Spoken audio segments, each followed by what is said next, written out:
You're unmuted. Before we start. Okay.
All right, you're unmuted.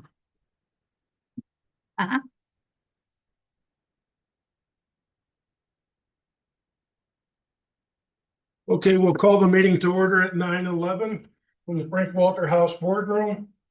And if we could get roll call, please. Janat, Here. Markey, Here. Matthews, Here. Nye, here, Roloffs, Here. Sauer, Here. Trigg, here. Everybody's present. Len, can you take one moment to introduce yourself to the group?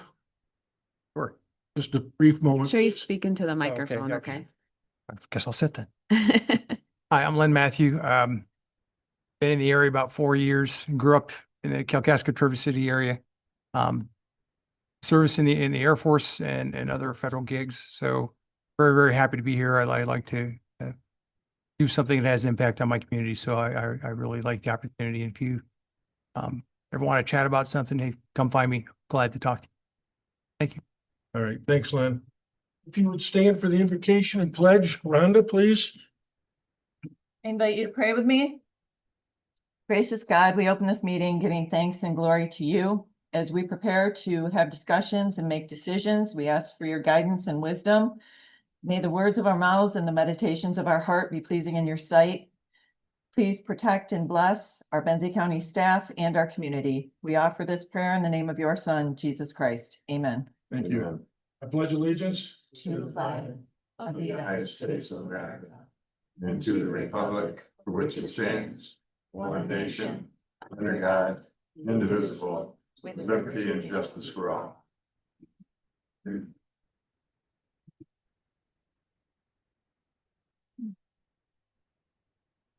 We had the agenda in advance of the meeting.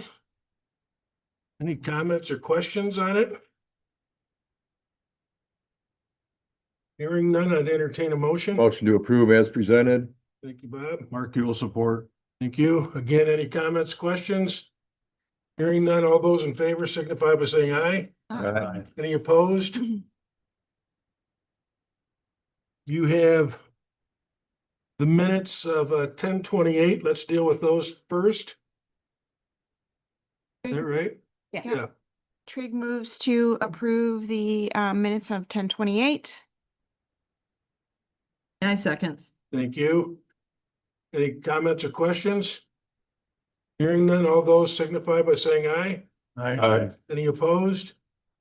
And the special minutes of 10:24.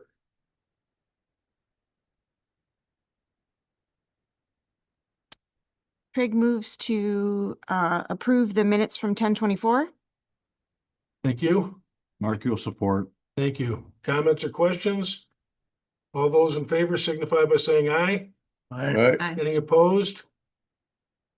All right, we'll open it up to the first public comment.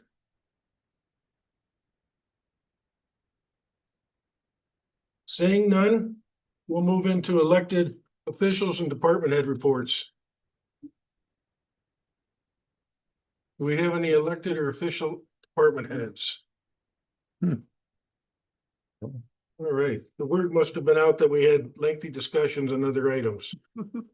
So I believe that there was a couple of reports in the packet where they're not. Katie, Yes. Yes. if you have questions after the meeting, feel free to direct them to Katie or her staff. Under finance, for approval of the bills, can I ask who did the AP approvals? I did one set. Okay, we've got two sets we're dealing with. I think I did. Yeah, you did Okay, the other got one. it. Right. I'd seek a motion for approval of the bills. I'll make that motion. Thank you, Gary. 9 seconds. Thank you. Any comments or questions regarding that? Hearing none. I keep forgetting, is that roll Roll call? call. Thank you. Markey, Yes. Matthews, Aye. Nye, Yes. Roloffs. Yes. Sauer, Yes. Trigg, Yes. Janat, Yes. motion carried.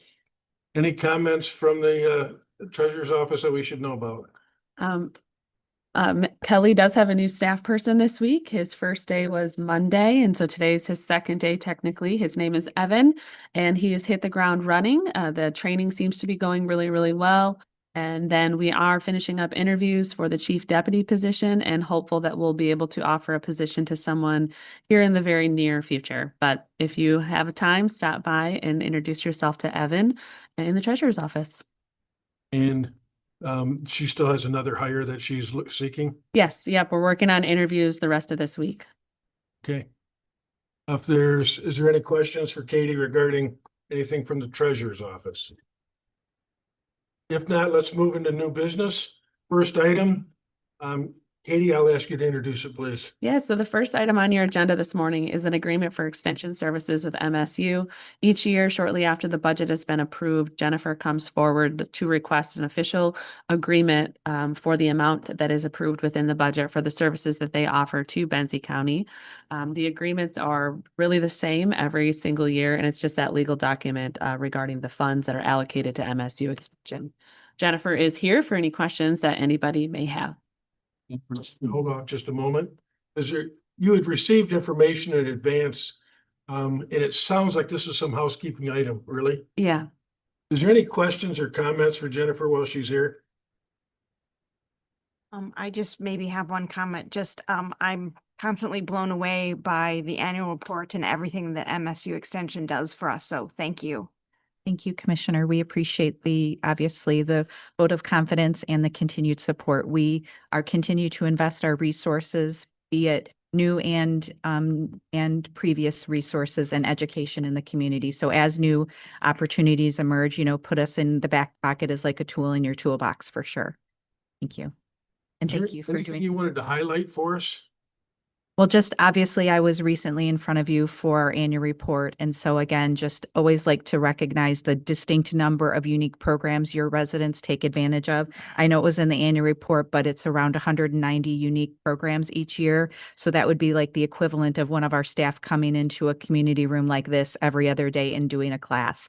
Again, just a reminder that our programs are available online. They're available in video format. They're in asynchronous learning, and they're also in-person classes such as this. So we continue to try to diversify our programs so that they're available to all the residents at their convenience and at their most accessible place for themselves. So it could be a grower on the back of his, tractor in the middle of harvest, trying to get that vital information they need to make those decisions around harvest, or it might be families learning how to eat healthier. It could also be youth participating in some youth development. So there's just a wide variety of something for everyone at MSU Extension. We certainly appreciate the relationship. Well, we appreciate the partnership, sir, for sure. Without you, we couldn't exist in the county, so we appreciate that. It sounds like partnership goes both ways. Was there anybody that'd like to make a motion? I will make that motion that the Board of Commissioners approves the agreement for extension services provided by MSU to Benzie County for fiscal year 25-26 in the amount of $48,496 with funds available in the general fund, and authorizes the board chair to sign the agreement. Trigg will second. Thank you. Questions or comments before we move for the vote? If not, roll call, please. Matthews, Yes. Nye, Yes. Roloffs. Yes. Sauer, Yes. Trigg, Yes. Janat, Yes. Markey, Yes. motion carried. All right. Thanks for being here. Thank you again. I hope you have a great Thanksgiving. If I don't Thank see you you. before then. Just You too. Katie, I'm going to put it back to you again. Absolutely. So the next item on your agenda is the appointment of an equalization director. We have interviewed Michael Beach and have selected him to serve as our equalization director.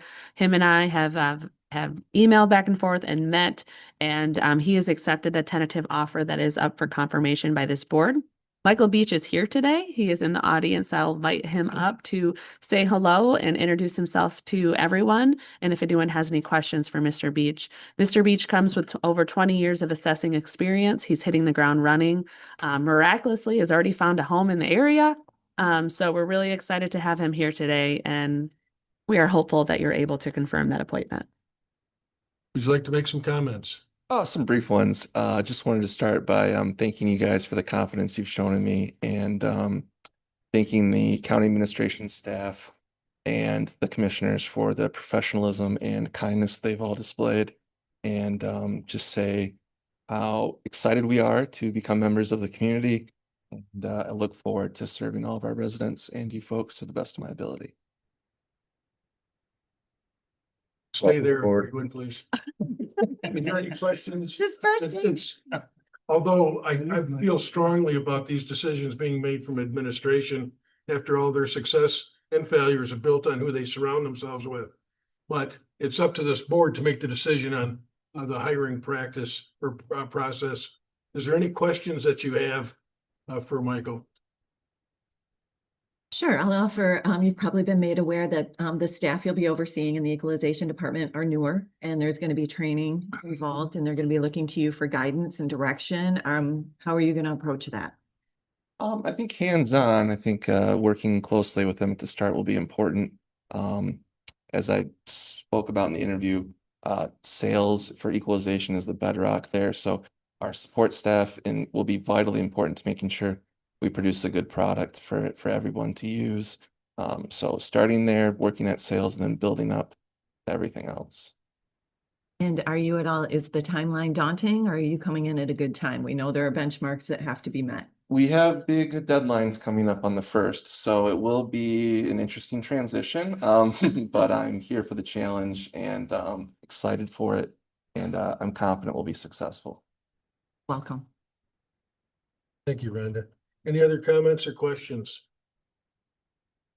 I will just say one thing. Quite a few of our departments have made mention that how important it is to have somebody in the office, to have an equalization director here on site. And that was really what we were looking for. And so we're really excited to have that partnership and have that availability of equalization. And I think we kind of run things maybe slightly different maybe than some other counties. And so I'm just hoping that we can maintain that synergistic relationship.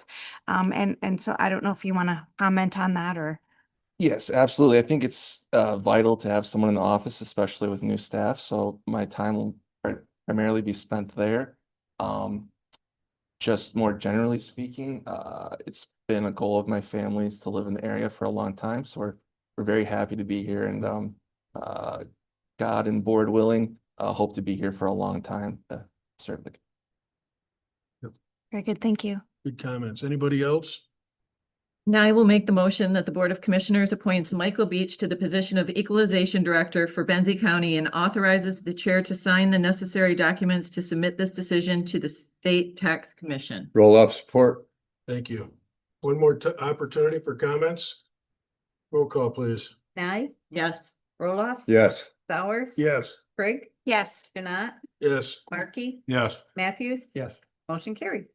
Michael, my only question is who did we have to evict in order for you to find a house so quick? Thanking the man upstairs on that one. Everything was so easy. So hopefully nobody, but That's incredible. It's incredible. I'm glad it's working out. yes. Because quite frankly, that was my bigger concern. This 4 months down the road, you're getting frustrated because you've not found anything. Oh, we're planning to move this weekend. Wow. Yeah. Yeah. Thank So you, guys. very exciting. He's going to stick around today and be here again tomorrow and then hit the ground running next week. So we're so excited that the transition is so quickly. So Well, I'm a strong believer that everything happens for a reason. We did have the debate about whether we contracted or bring someone on staff.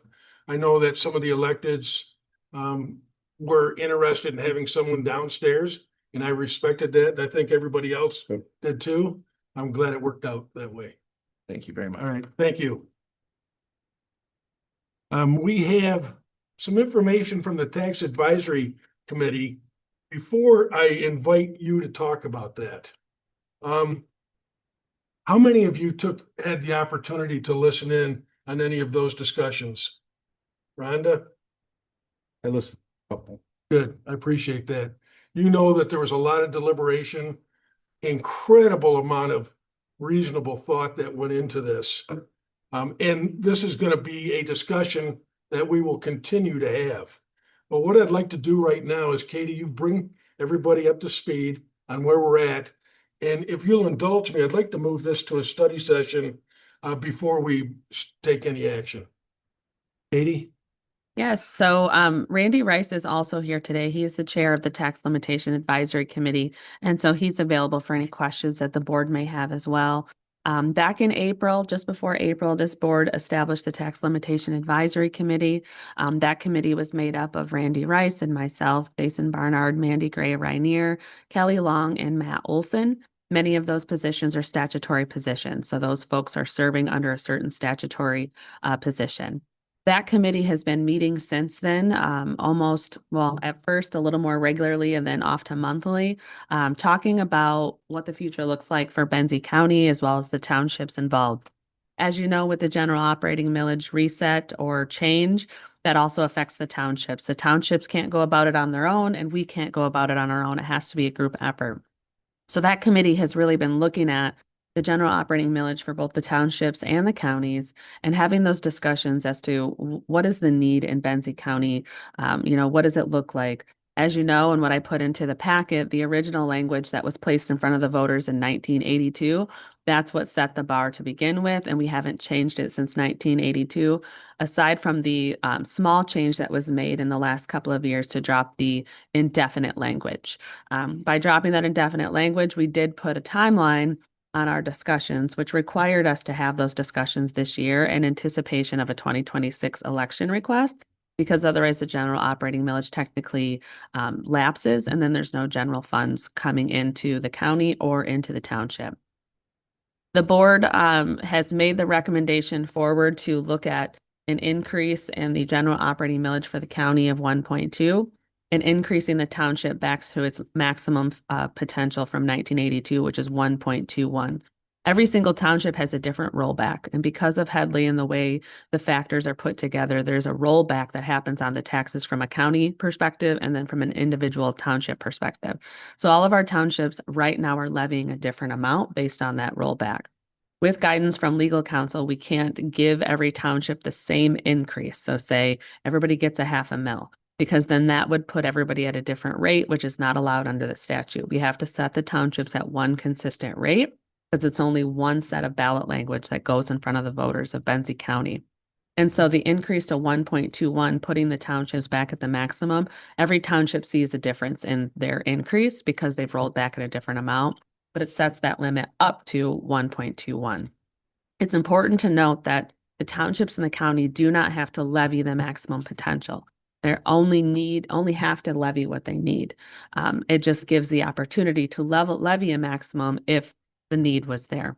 And so also part of the 1.2 was asking the community to support that, but then also to narrow down the a la carte menu of millages that are on our ballot. So as you know, we have many special millages out there for school resource and drug enforcement and animal control and EMS and so forth. And so part of this 1.2 would eliminate two of the smaller millages. 1.2, 1.2 for the county, yes. out of it. 4.4, 1.2 is for the townships. No. That's the increase. Yeah, so the increase is Well, 1.2. Okay. So part of that 1.2 request increase, so it puts it at just over 4 maximum, includes taking off two of the smaller millages off of the ballot and off of the tax bill. So drug enforcement and the school resource officer positions are separate millages at this point. And the committee's recommendation to move forward with an increase of 1.2 at the county level was to also then eliminate those two smaller millages as well. So it's a smaller list of a la carte menu millage requests to the community, and it kind of bundles in. So over the years, we've talked about various ways to approach this with bundling or not to bundle. And if we bundle, what is bundled? And so the committee has recommended to bundle just those two smaller ones at this point for that 1.2 increase. Also part of the discussion of that 1.2 increase is talking about the future needs of Benzie County. What do we need? One of the items that we have talked about a few times is parks and recreation needs within the community and other needs that are coming up from a capital improvement standpoint and such. As you know, we have large parks. We don't have a lot of parks, but we have the parks we do have are very large, and there's going to be a need for ongoing maintenance of those parks, as well as just upkeep of those public parks. We as Benzie County, we need to maintain the public spaces to at least a certain level so that we're not having liability and injury coming upon us. So that's one of the items that was talked about as a potential use of the increased funding that would be needed. What is in front of you is a resolution that would need to be adopted to place it onto an August ballot. The clerk's office has yet to receive the calendar for 2026, so therefore technically we don't know the election dates yet. So it's a little bit premature to adopt that resolution because we technically don't know the dates of the election in 2026. We assume we know the dates, but until the Bureau of Elections puts out that calendar, nothing's in stone. So, but the resolution in there would be the appropriate resolution in the future. If the Board of Commissioners does not take the recommendation of the Tax Advisory Committee, they're not allowed to just say, oh, well, we only want to do one. They have to send it back to the Tax Advisory Committee for another recommendation to bring forward. This board cannot change the recommendation. It can accept or deny the recommendation. Randy, have I missed anything? Oh, come up. Andy, would you step up, please? What's the 1.2 for county? It's really only a net 0.8 that the county is going to receive additionally, because if you take those other two millages, take them off the top of the 1.2, it's essentially like 0.8 for an increase. And what are those other two millages? The Drug TN enforcement and TND and school resource officer. correct. But we spent a lot of time discussing this, and we finally come up with this decision after many months of discussion, and we'll see what happens. Ultimately, it's up to the taxpayer of the county if they want to approve it or not, and see what they do. Yeah, is there any questions? I have a lot of questions, but I'd rather go to a study session to discuss this. Randy, is there anything, and again, we're going to be probably imposing on you and other members of your committee to join us in a study session, but is there anything that we should know today in terms of how you arrived at the 1.21? Is it? I believe that's the number. Well, it was after figuring out what the county needs and talking to other departments like the sheriff, and as there was discussion of rolling the sheriff's department back into the general fund also. Like, there's a gentleman that came to one meeting. He was the gentleman that spearheaded it to separate it from the county back years ago. And his recommendation was to bring that back in, but the sheriff was here and he didn't necessarily like that idea. So we didn't pursue that anymore, thinking that he would know better than what we would for his financial needs. There was other discussion for other departments to be rolled back into it. So there's less voter confusion when they're at the ballot. And like I said, this is generally what we come up with.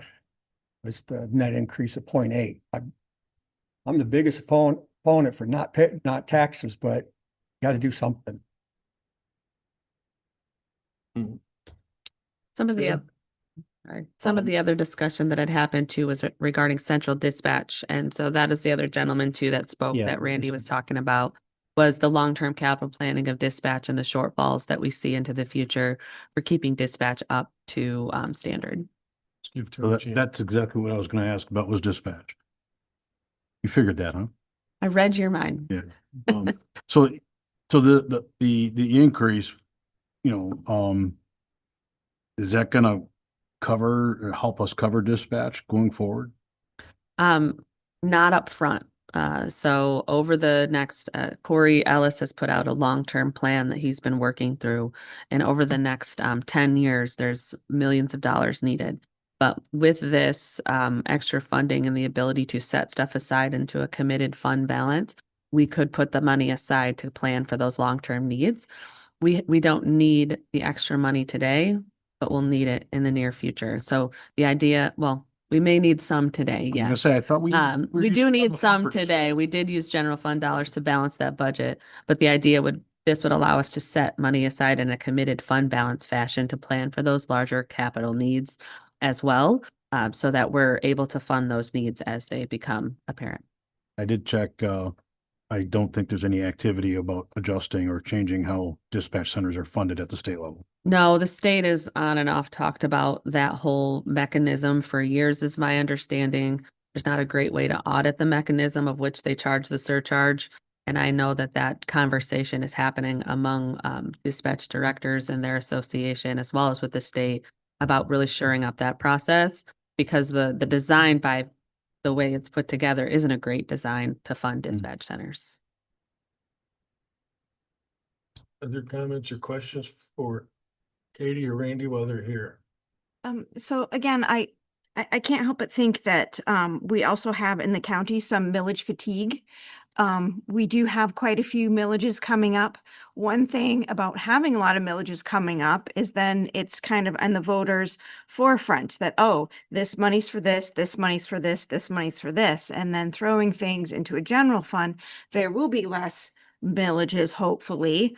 But then, you know, maybe people won't have as much thought as, oh, this money goes to this, and I don't know, maybe, you know, Joe Q voter isn't thinking that way. I don't know, but have you had any of those thoughts? I mean, did any of those thoughts kind of come up as to, you know, is this going to be maybe better not having so many millages come up in that millage Question fatigue? about that was voter fatigue.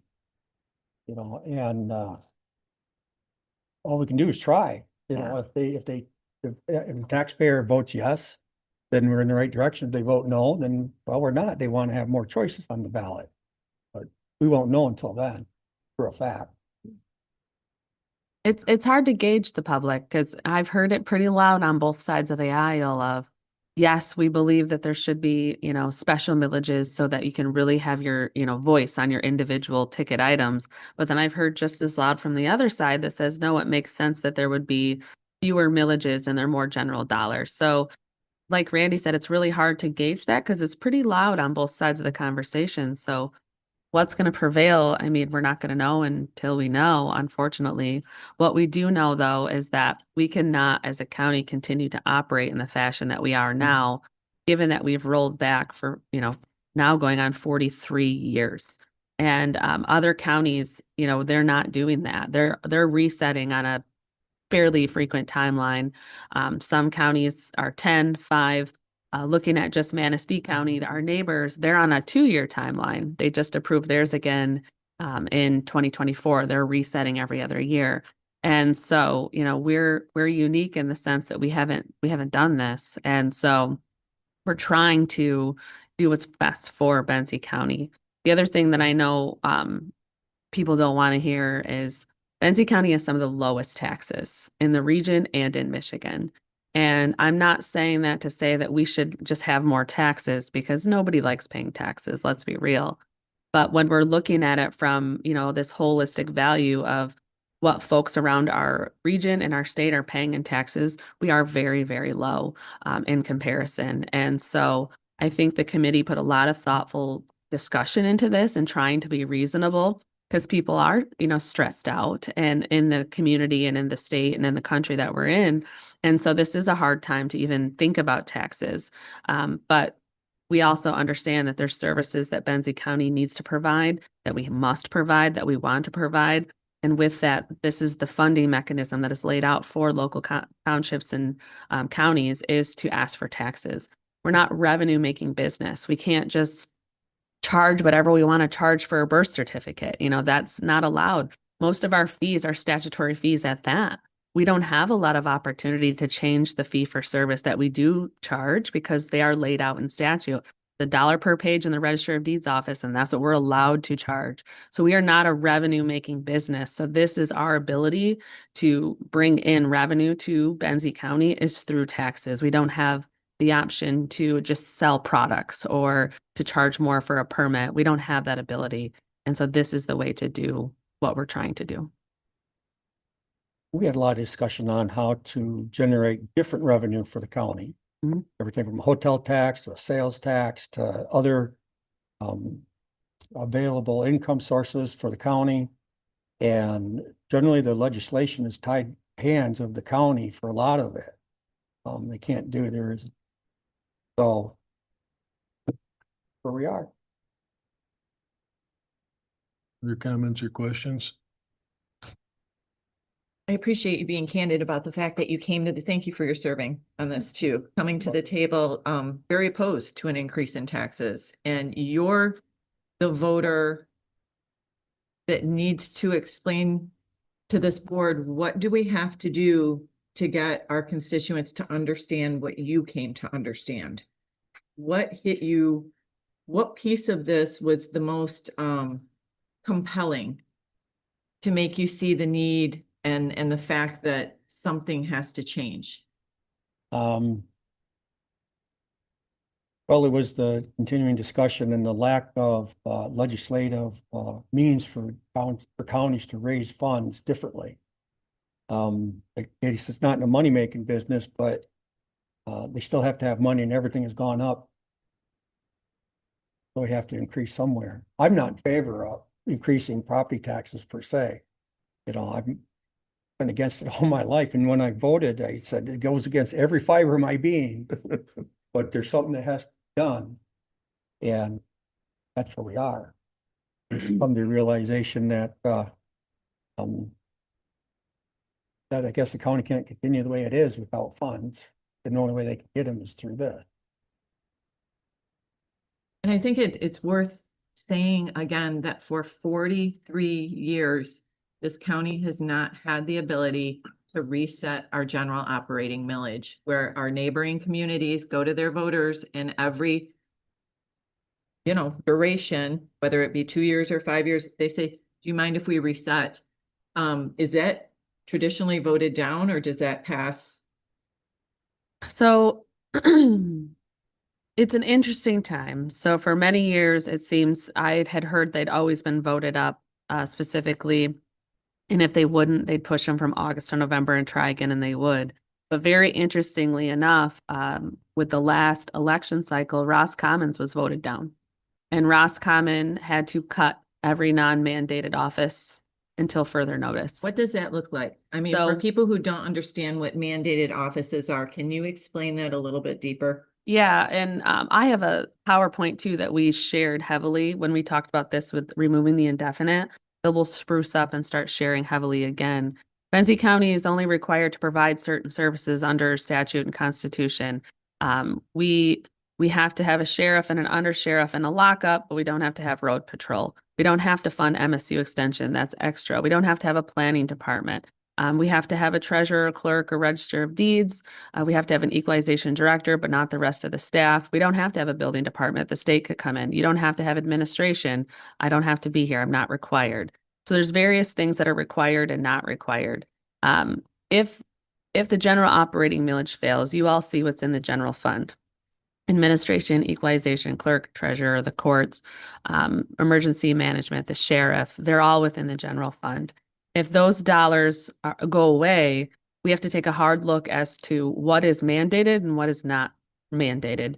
And that means cuts will have to happen. Benzie County, because we've rolled back every year, we've already made a lot of those cuts along the way. You don't have a planning department. We contract for building department. We have those things we've already started to do, but it's going to go further without the funding. MSU extension, which we just approved, that comes off the top. It has to. That's one of those, great community services, but it's not a required community service. And when we're required to have a clerk's office and we're required to have certain elements of the sheriff's office, that's where the funding has to go. It's not going to go to the extra. My office goes away, essentially. It would have to, because the funding would not be there to fund administration. And you would tighten down the bootstraps on the various other offices to fund them at the minimum level to serve the community of their statutory duties. So court, vital records, register of deeds, certain duties within the treasurer's office, collecting the taxes, animal control licenses, those sorts of things. Those services would all go away if the funding was not there. The animal control and the EMS millage, those are separate special millages. We can't take from those dollars to support other things. Those millages are in place for a specific purpose. So those dollars would remain within those funds to carry out that specific service. Within the general fund, that's where the items would have to be cut to just mandated services. So for instance, Roscommon, they cut their planning and zoning. They laid off somebody at administration. They laid off other lower level individuals within the different offices. They cut a lot of fluff and are down to a minimum staffing level within Roscommon. All good discussions, which we will probably repeat at a study session at some point in time. Good thing we're recorded. But it's, is there any other comments you want to make today? Just to add my 2 cents, when I made the decision to run for office over 10 years ago, I was certain that I could come in with my background and show several areas where there was some fluff. And we even, the commissioners agreed even to make the investment to have a deep dive done into our finances, so we knew from a third party perspective where we stood. What I've learned over this period of time is that there really isn't a lot of places to cut to. Part of that's driven by the fact that we need to continue to modernize our practices, and we need to continue to make investment on the capital side. There was so much deferred maintenance at the government center that because of the printing of money during COVID, we were able to take care of, but that's all gone now. But what we learned through that period of time is that there's a lot of things we should be doing and we need to think about going forward. The world has changed, expectations have changed. I believe that there are services that are going to be demanded of us that we don't even know about yet. And so we need to be able to contemplate all of that. Randy, my last question for you, and then we'll carry this over to a study session if everybody agrees, is how did you arrive at a 2-year renewal versus a different recommendation? Well, initially it was a whatever, unlimited. if you will. Indefinite. And yeah, and the board and myself, we felt that that wasn't right. That taxpayers should be able to decide what they want. And then in 2 years, however the commissioners wanted to go about it, to look at the either raising them or keeping them the same, or maybe even cutting them at that time. So we felt that 2 years was a guideline that would allow it to settle in of what it is, to be able to talk about it again and again. Whereas if it was indefinite, there would be no input from the taxpayer other than elections for the positions. So that's where we come up with that decision for 2 years. Great. Well, just to echo what's already been said, did you want to add anything? I do. I wanted to ask one more question. Yep. Your task was to make a recommendation to this board. Was there any conversation about what this increase means to the property owner? Did you do any of those calculations? So a 0.8 net increase for a $200,000 taxable value would cost, because that's the question we're going to get asked is, Yeah. what will this cost me? Sure. So Did you do any of that, or was that not in your purview at this time? we didn't specifically do the calculations while we were chatting. In general, it's $1 per every $1,000 of taxable value is what it means for the voter. We have a little booklet that we're going to brush off as well that gives that equation so folks could determine what it looks like for their own sake. But it's about $1 for every $1,000 for a mill, right? So if it's a 0.8, we're looking at an 80% or 80 cent increase for every $1,000 of taxable value of the home or property. We'll dust that booklet off though and get those printed for folks so that they can see what it means. Okay.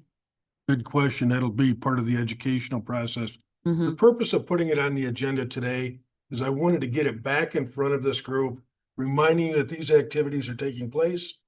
And I anticipate that this is going to be on one or more study sessions. Mhm. And we'll just continue to work through it. We know the direction we have to take. It's a matter of what's the roadmap to get there. Randy, I'll give you last words if you want. I know Gary has a lot of questions.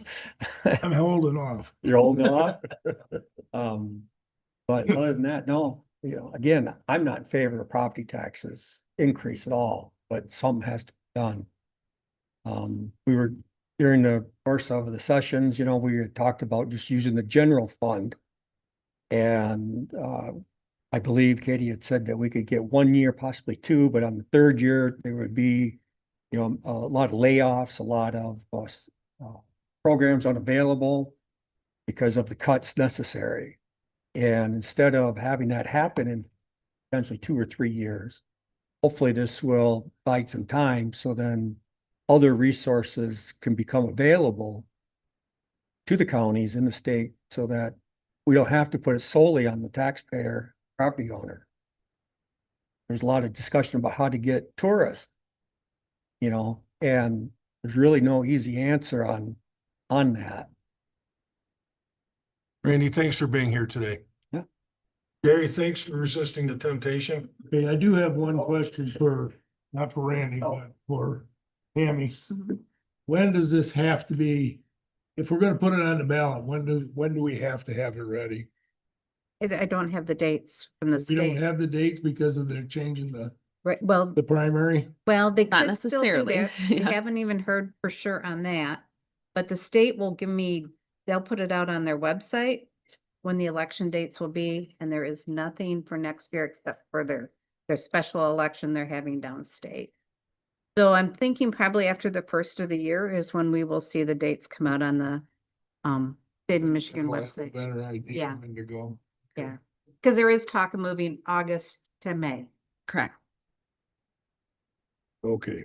Yeah, so generally it's springtime for an August election. But again, we won't have any of those official dates until we know what the state wants to All I do. know is that when it starts, Mhm. comes quick. Yes, It's very difficult to be prepared, so. yes. And I keep watching, I'll go on like a couple times a week and check the Secretary of State's website under the election to see if they put anything in, and as of Monday, they had not put anything in yet, except the special election dates Mhm. Okay, thank you. for February.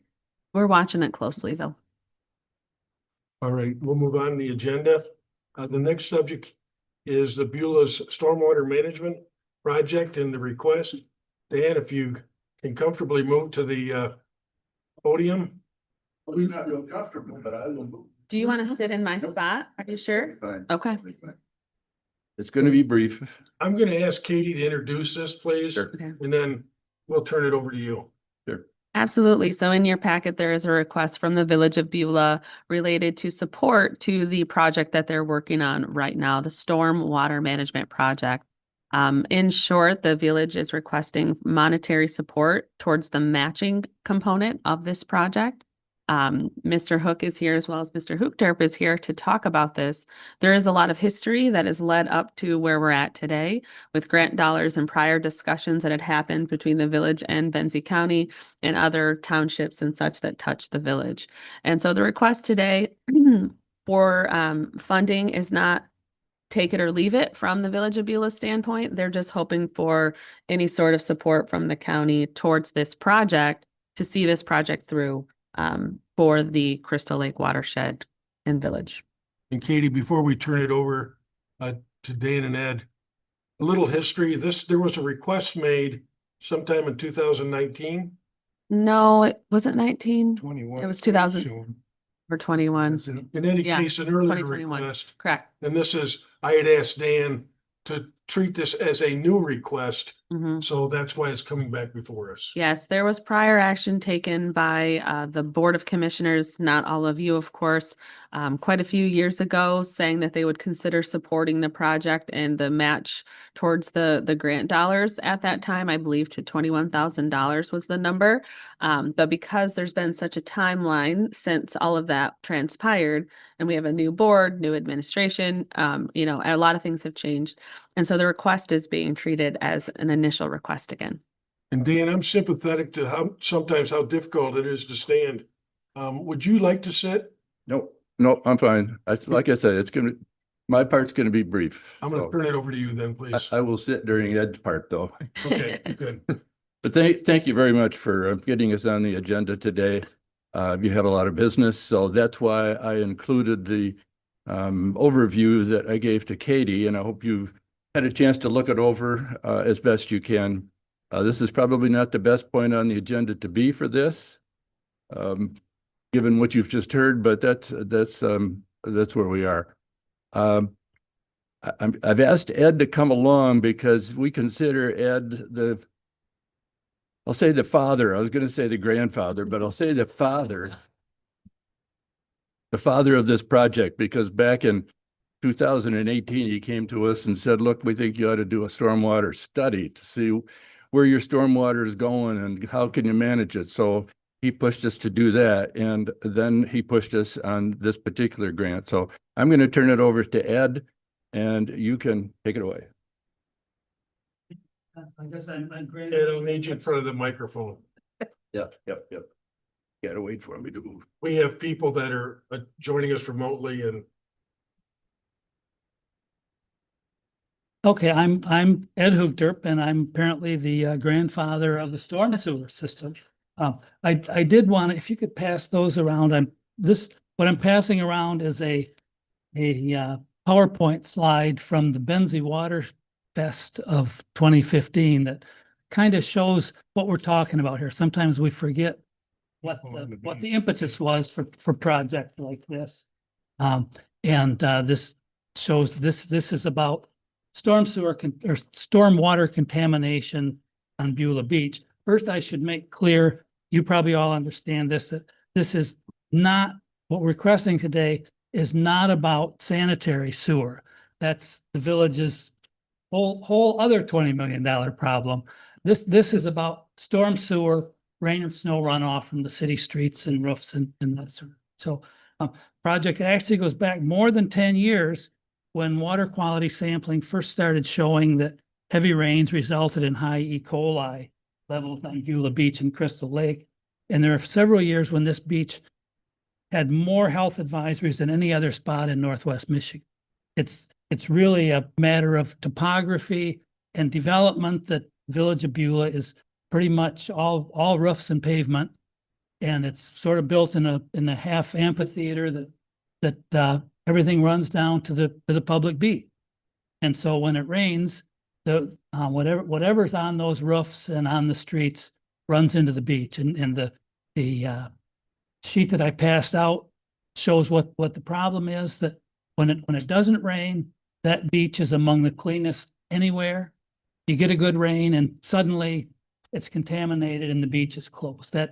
The state action level for no swimming is 300 colonies. You can see normally we're at single digits, get a heavy rain and all of a sudden we're well over 1,000.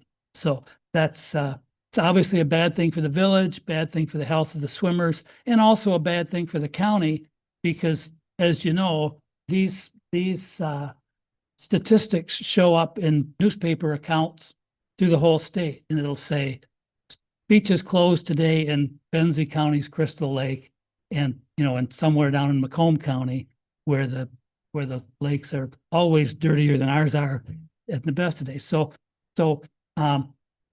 this started after these things showed up.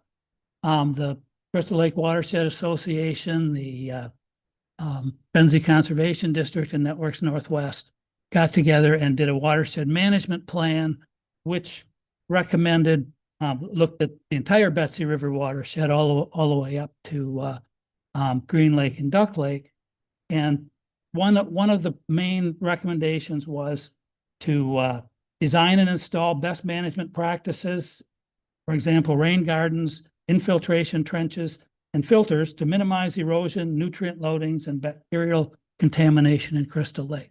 So 10 years later, that's essentially exactly what we've done.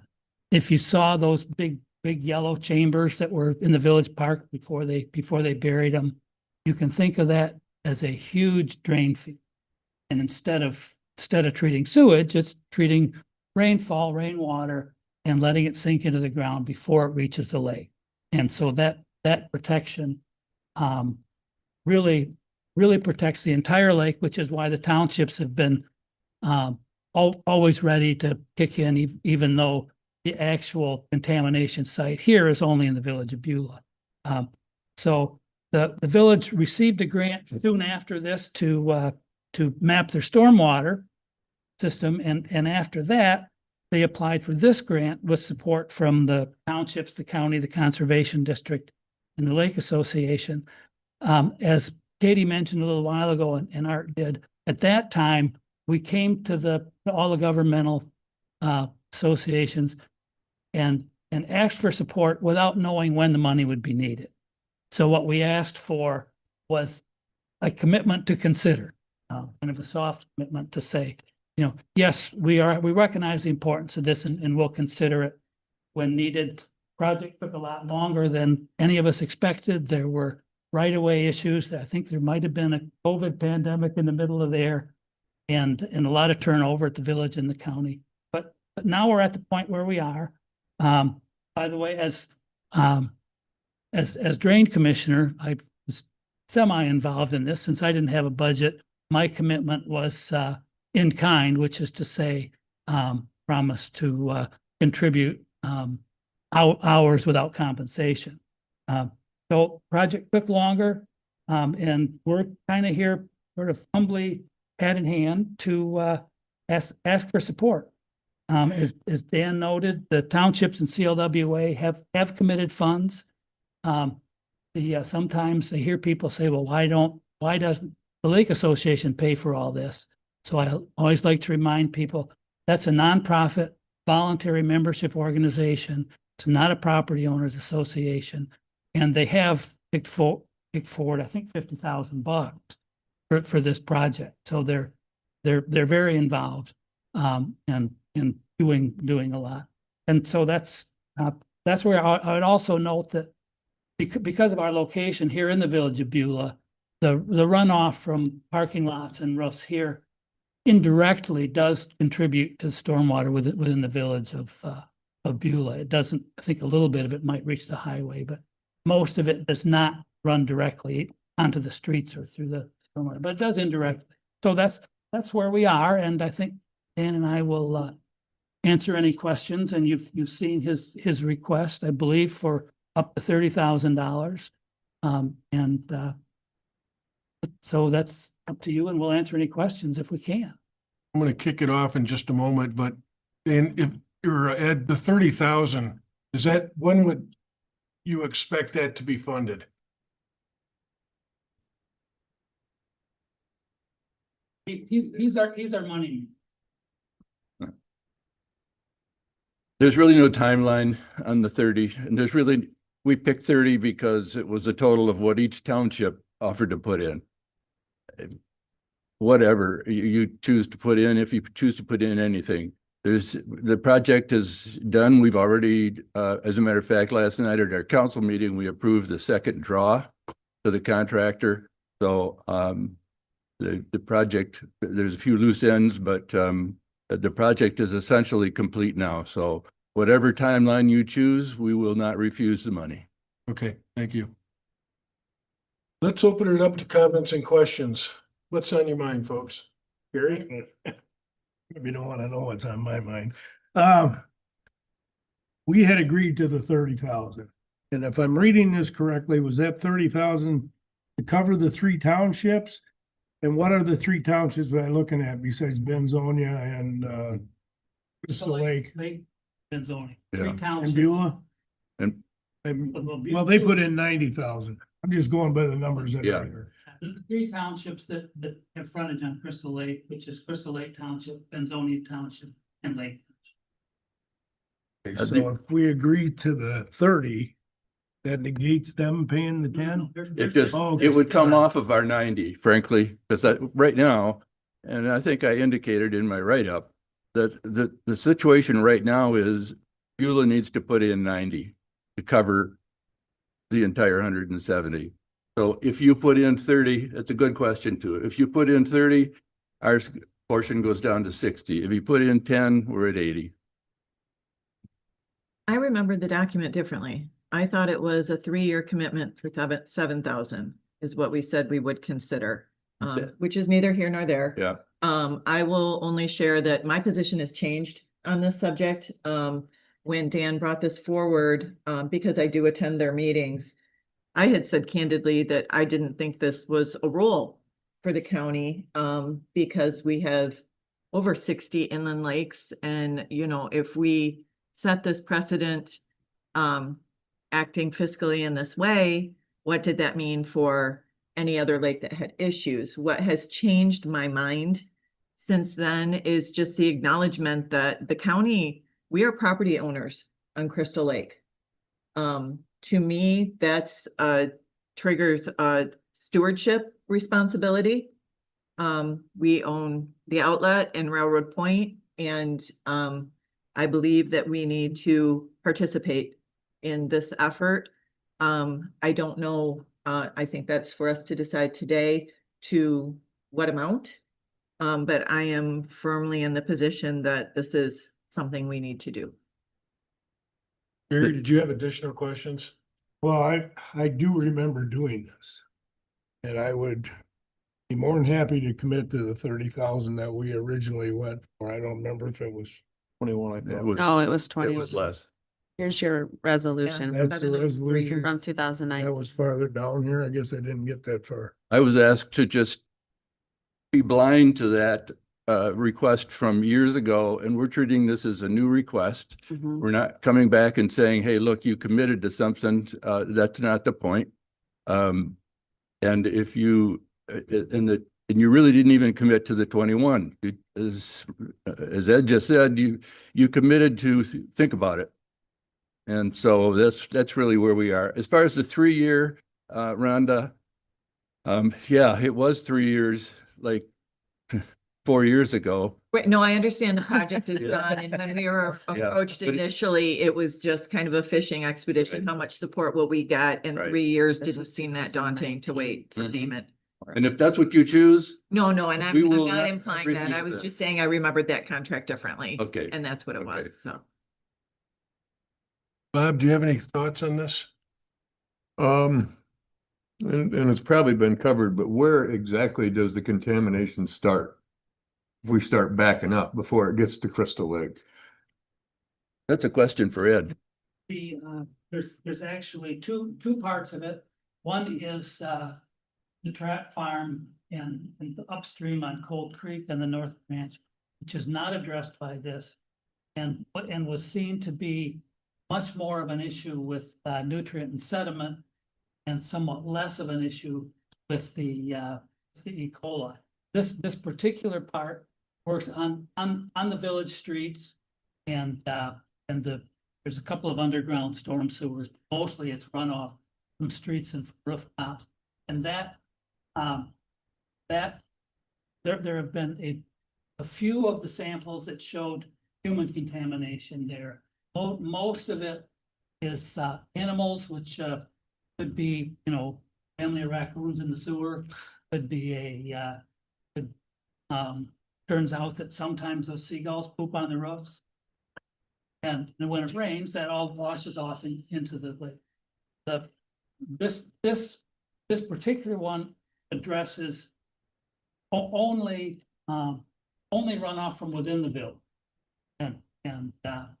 And it's primarily animal. E. coli is the marker for contamination by fecal matter from warm-blooded animals. So birds, mammals, human. So, yeah, this particular one deals strictly with the village. We will have upcoming discussions involving the settling pond and trap farm that have to be resolved over time, and that will be a partner between the village and the Grand Traverse Conservancy and some of us who just are just citizens who want to keep as much as possible out of the lake. But yeah, so only in the village for this project. I appreciate the question, Bob. Thank you. Tim, do you have anything you would like to add or Well, comments? the only issue that I have, I feel people that I represent, we have no lakes whatsoever in our jurisdiction. So even if the county would be doing this for all lakes, it still wouldn't benefit my constituent. Yeah, the river though. Agreed, but that usually does not have that problem. That's the only struggle I have is like when we do some big projects, like housing, whatever, and they get these wonderful things going up Frankfurt. It's like sometimes it's like, what's going on in Thompsonville, right? It's more of the regional thing versus, inside the county, we are doing things here, but what about over here? We're gonna have the funds in the future to do something similar over here. I'm not saying I oppose this, that's sometimes what I struggle with that. And my answer to that is yeah. Of course, you're right. Of course, we need to do those things. But that doesn't fix the contamination of Crystal Lake, which is a huge draw for Benzie County. Oh, sure. But you're right. I mean, that environment involves everybody to the left. And yeah. I think all you can do is think about what would happen if there was no Crystal Lake here.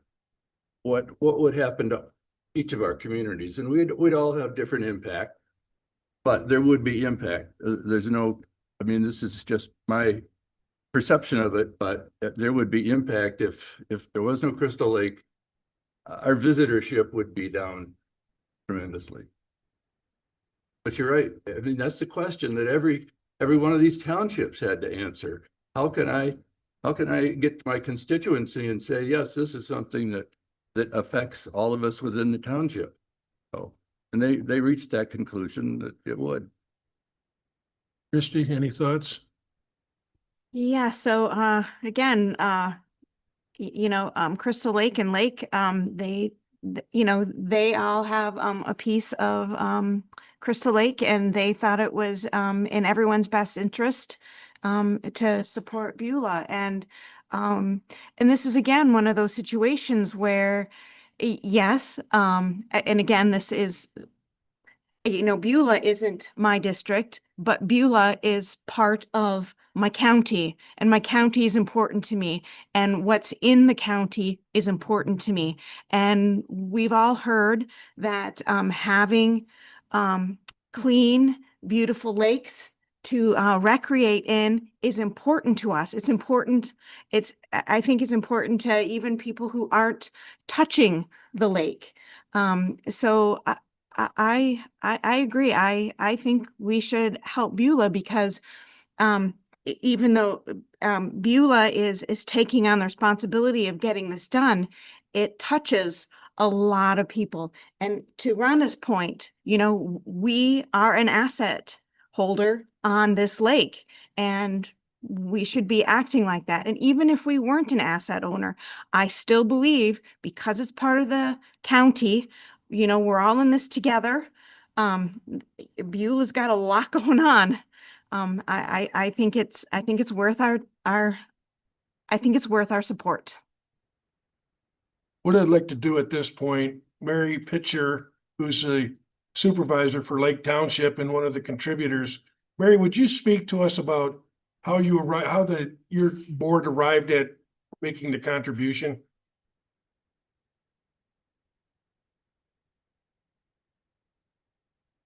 Didn't know I was doing this, which is fine.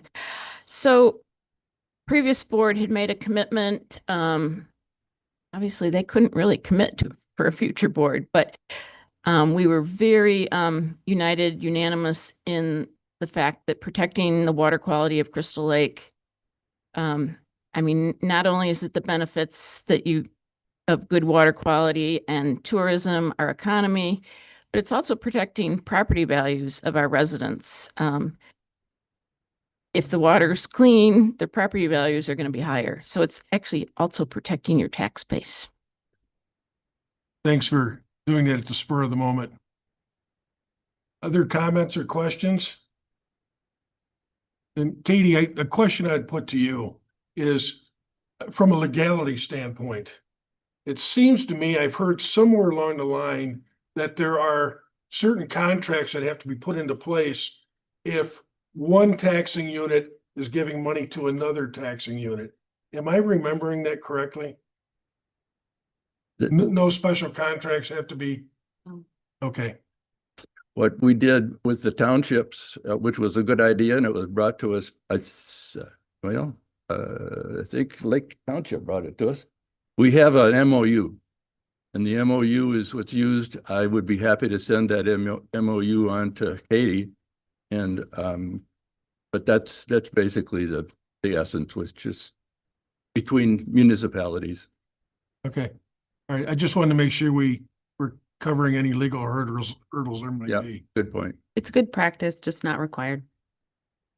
Other comments or questions on this? I have Please, Tim. funding for this. Do we have the funding set aside to do this? Well, I provided in your packet an overview of what it looked like as far as fund balance. There's no funding sitting in the general fund in excess to, give money. But we do have excess funds in the fund balance of which you could budget the use of those dollars for this project. Katie, as a follow-up to that, we're beginning to make a lot of commitments on the surplus. Uh-huh. And I realize that it's $30,000 and not 300,000, but if you think about the commitments we've already made, we have a policy for a 25% retention. Mhm. How close are we getting to that now? So I put the number rounded in my memo, about $127,000 could be allocated to outside projects and keep us at 25%. That is rounding up. What's playing into this is our general fund budget last year was a bit higher than it is this year because of the projects we were pushing out. So when we determine the percentage based off last year's fund balance and then redetermine the percentage based off this year's fund balance, the percentage rose because the general fund budget is less than last year. I have looked at all the items that we've committed to last fiscal and this fiscal year, and about $127,000 is uncommitted fund balance that would get us down to 25% based on a rounded number of this year's general fund budget. Do we know of any other requests that could potentially be coming in that would need to be considered in this decision? I've been thinking about that. And no, we've committed to the MDT replacement for the sheriff's office, which was a big number that we were working on. We've done, no. Yeah, I'd just like to be really sensitive to our new commissioner, if we could just take a second. So this board has agreed to maintain by policy a 25% fund balance, which is by any auditor's determination significant. It's usually not that high to be in good standing, but this board felt comfortable with that. So this 127,000 is that wiggle room above the 25% fund balance that is in place. So that will give us about 1% of our overall general fund operating millage as wiggle room should something come up that we wouldn't have to impact. I mean, if we go from 9 million to 900,000 down to 90,000, that's 1% of the 9 million in that range is our wiggle room to deal with those issues. And we are 1 month into, a budgeting year. 2 months, 1 month, month and a half. Started in We're in our October second 1. month. Second month. So I just wanted to circle back. Well, and I mean, there could be things coming, X my tax is a real thing in this state. So I guess you could consider that for sure. So there's things like that, that I don't know how you plan for something like that necessarily though. The X my tax would be catastrophic. So Exactly. you can't plan for that. But as far as, catastrophic or large items coming up, litigation potentially, but I don't see anything on the forefront. What about the treasurer and the BSNA huge increase that we're looking at? So the project is already funded. We've already allocated those funds from different funding sources. And then in my rounded up number and determining the 25%, I'm factoring in that increase of BSNA. That's why I rounded up for the number, is because that number was going to go to $90,000 from about the 30 that we're paying now. So that was why I rounded up to be safe. I would point out also, piggybacking Rhonda's comments, that surplus also helps cash flow between collection practices. And I wasn't ignoring you. I wanted you to hear the full discussion before I turned to you to see if you had any input or thoughts. I'm the same thing. I know that there are parts of Lake Michigan that are being contaminated every day. we don't have any control of that really. That's a huge deal, but what we do have control over is Crystal Lake and me. Not just the touristy thing and all that. I just like growing up in an area that, I know that my kids aren't going to be contaminated or something. Grandkids, they're around the house. Grandkids would be messed with it. And we have very few really nice pristine things in this state. You travel around, there's a lot of areas that are just garbage. Don't drink out of the Flint River, for example. If we have the ability and the opportunity to clean up or keep Crystal Lake from being contaminated, I support that. Makes all sense in the world to me.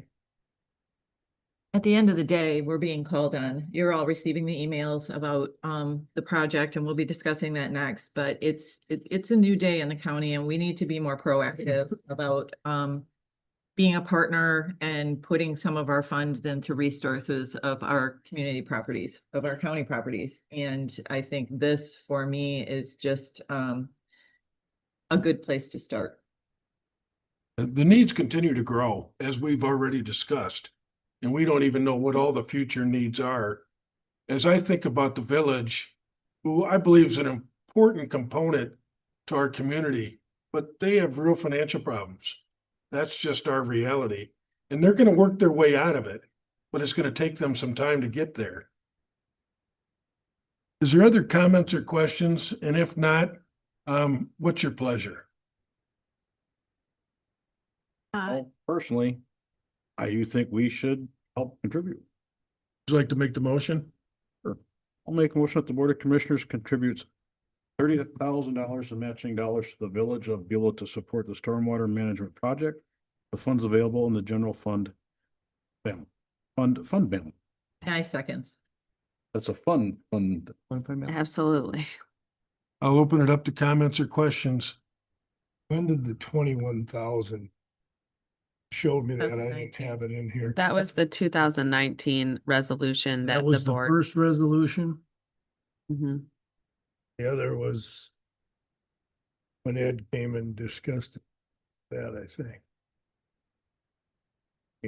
Of the one that's in here, That's what Dan just provided. That's very recent. that was the 21. I think No, that was that's what Ed today. came to you with, the Okay. 21. All right.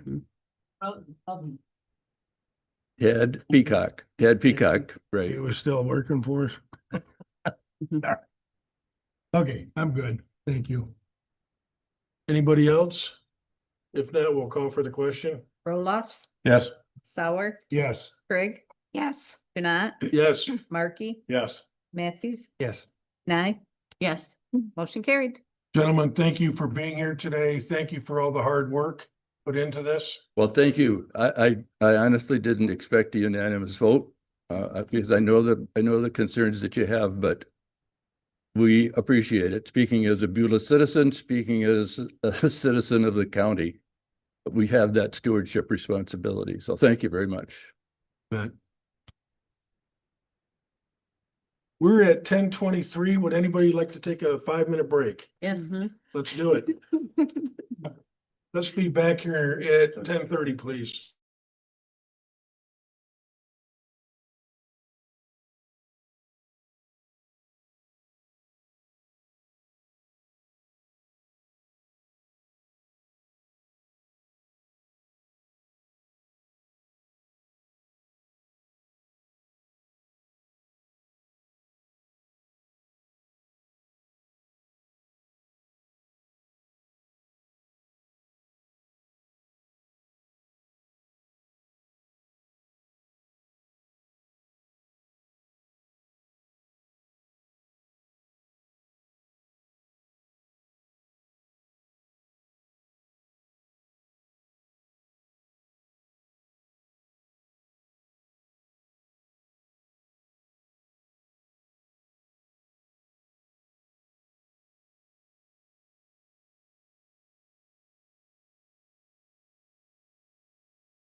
There you go. You're unmuted. Got a neighbor. All right, and I'm gonna call the meeting back to order at 10:30. The next subject has to do with the proposal for Crystal Lake Outlet. My comments before I turn it over to you, Katie, is for the benefit of the public and those that are listening, this is a subject that we've been talking about probably since 22, maybe a little further back than that. Mhm. The commissioners along the way have continued to encourage the Parks and Rec committee to continue pursuing this project. At no time did we ever say we have our doubts about this. Although there's new information that's been introduced along the way, but we got to this point because we continue to encourage that committee to pursue this. There's been lots of discussion in the community and phone calls to commissioners, I'm certain. Interestingly enough, it's probably split about where we're at on this. And so today we are obligated really to make a decision. We need to either give it a thumbs up or down to continue moving this along. And this is really two things happening today, as I understand it. It's approval of the plan and the county's commitment to it. Is that fair to say? Katie, can I turn it over to you to introduce the rest of it, please? Sure. So as Art stated, this project has been being talked about and planned for quite some time. We did include in the packet the actual grant agreement from the Michigan DNR related to this project. Also indicated that there was a $300,000 match from the Conservancy. This project number through the state is TF22 because it is 2022 funding. So that's how long the funding has been in place for this project. This board approved an agreement with Spicer Group to see through the planning phase, the design phase, the input phase. This project came before the board about a month ago, and there was quite a bit of public input, and it went back to the Parks and Recreation Commission after that for additional input from the public. We have given the public in the recent months a little bit extra, bite at this apple to hear the concerns and to hear the thought process behind this project. So now it's back in front of you for your thumbs up because the grant dollars do expire as of August 31st of 2026. So we are nearing a pretty tight timeline to even utilize those dollars. And so really what the Parks and Recreation Commission needs from this board is a thumbs up on whether or not to even continue to pursue this project. If the thumbs up is there to pursue this project, we need the thumbs up on what the design is looking like so that we can continue to move through this process in order to utilize those grant dollars that are given to us through the state. If the board is just, not seeing that through, this committee needs to know that so they're not spinning their wheels for an ultimate project that may never come to fruition. I'll invite. As we invite the both of you to the podium, where I'd like you to start this introduction, Ed or John, is talk about what you've done in the last 60 days to try to educate the public and get additional input. Yes, I can talk about that. So I think over the last two months, say, I've personally met with both of the most vocal opponents on multiple occasions.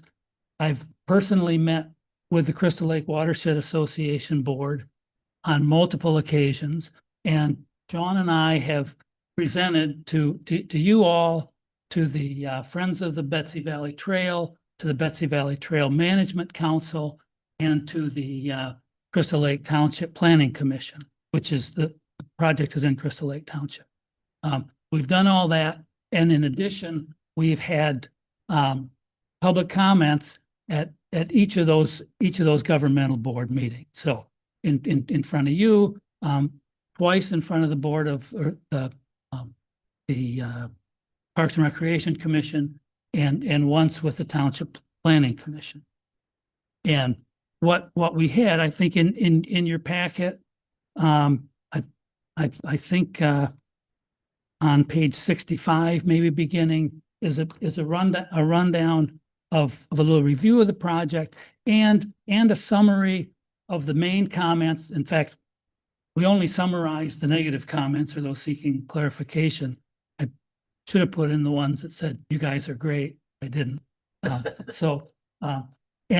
as we go down there, I think that in my mind, the most significant and serious comments were about the water quality impacts of this. And frankly, when we heard those and listened to them, they were right. The original plan put the driveway in the parking lot uncomfortably close to the Crystal Lake outlet. And at that point that we began the discussions, the engineers hadn't yet done the what would you call it, the calculations to ensure that we could meet the runoff requirements. The Crystal Lake Overlay District, which is recently approved by Crystal Lake Township, requires a 35-foot setback from flowing streams. And as you know, the Crystal Lake outlet is sometimes a flowing stream. Right now it's not.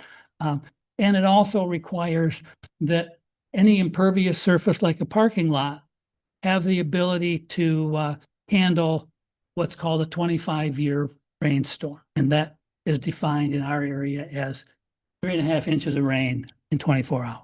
So what we've done, if you look at, I think it's on page 65, we have the new the new drawings which accomplish all of that. And it does that by reducing the size of the parking lot a little bit and squeezing everything away from the outlet. If you can find that, I guess that says schematics are on page 60. And if you look at that, you can see the outlet is at the top of that page. What we've done is moved everything away from there. Another thing to look at on that drawing is that you can see where with Crystal Lake kind of on the right side of that drawing, you can see where the kayak dock juts out into the lake, and then a boardwalk that you can trace back near the shoreline to the parking So area. Patton, I'm not sure what, I don't know if your page numbers are aligning with what I have. They may not. Where 64? it should look like this. Yes. Okay.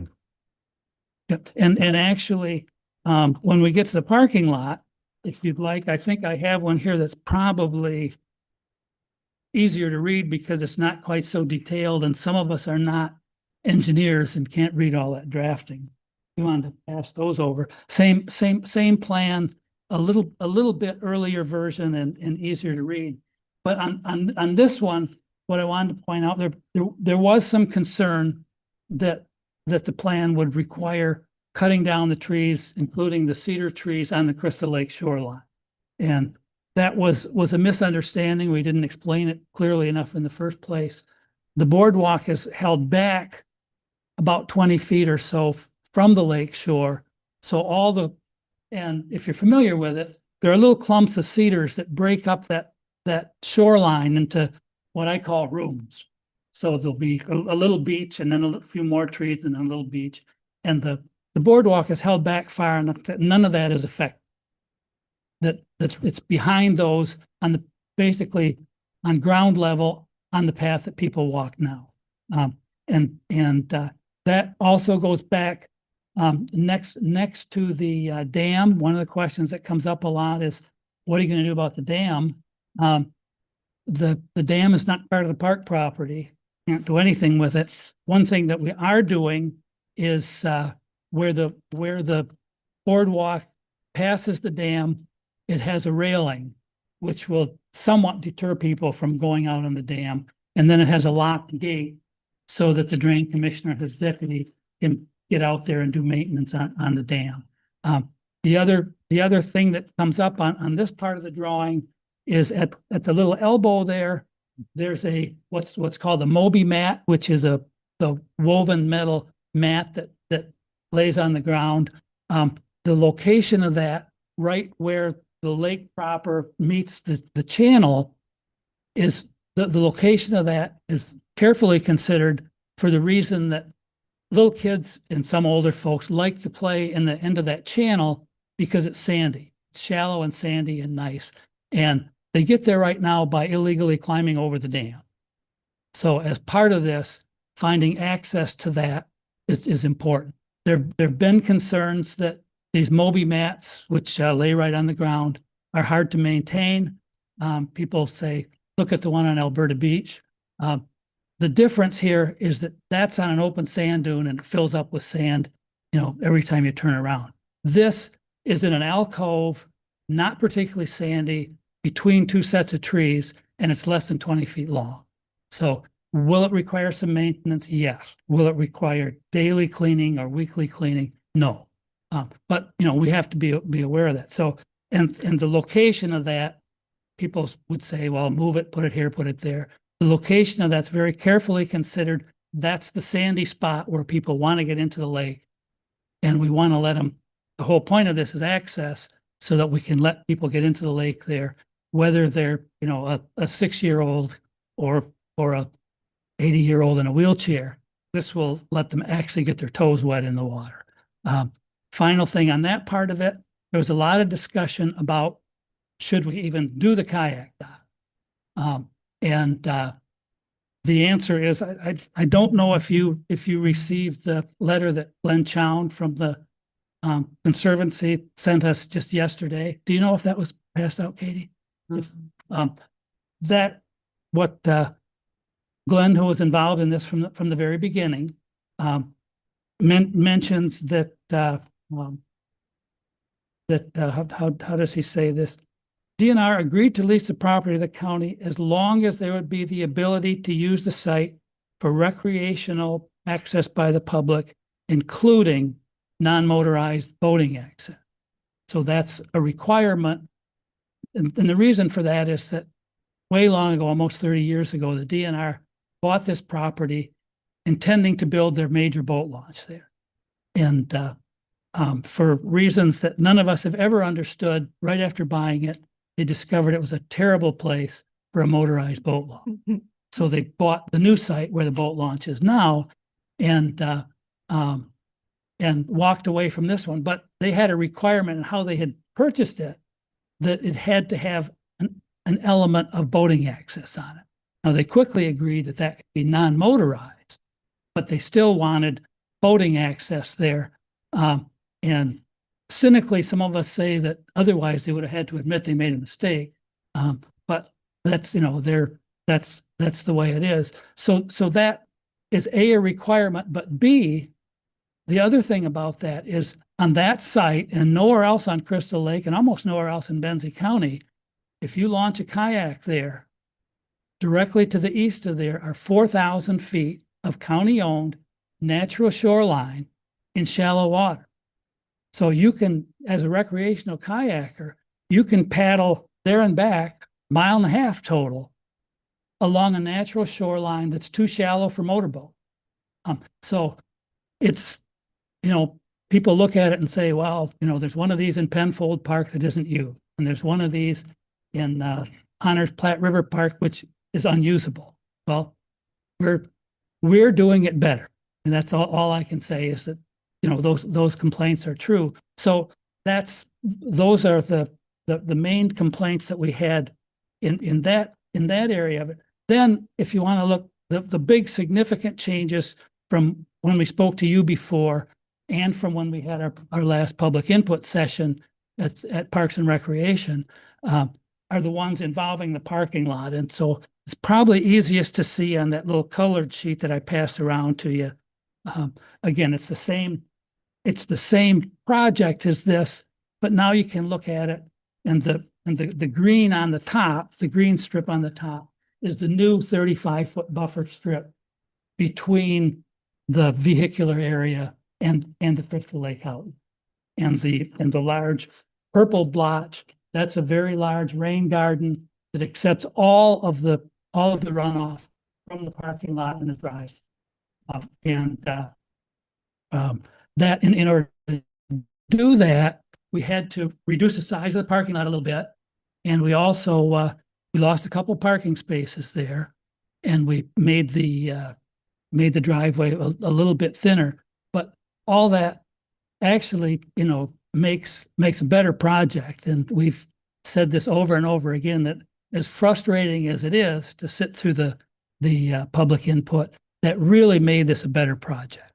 And, that we took it, and at this point, the odd thing about the township zoning is that very specifically says properties owned by any governmental entity are exempt.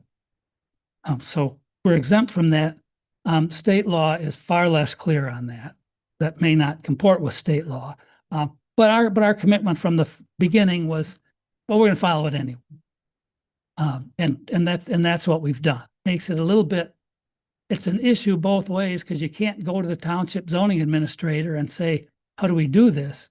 He just got beat up about giving his opinion on the cell tower down by Bellows Park. And, and all of us know, you don't, where you specifically have no authority, don't stick your nose if you don't want it cut off, right? So we had to kind of fly blind on this, and didn't have the ability, for example, to negotiate a variance or anything like that. We just had to look at the text and say, okay, 35 feet, period. And that's where we ended up doing.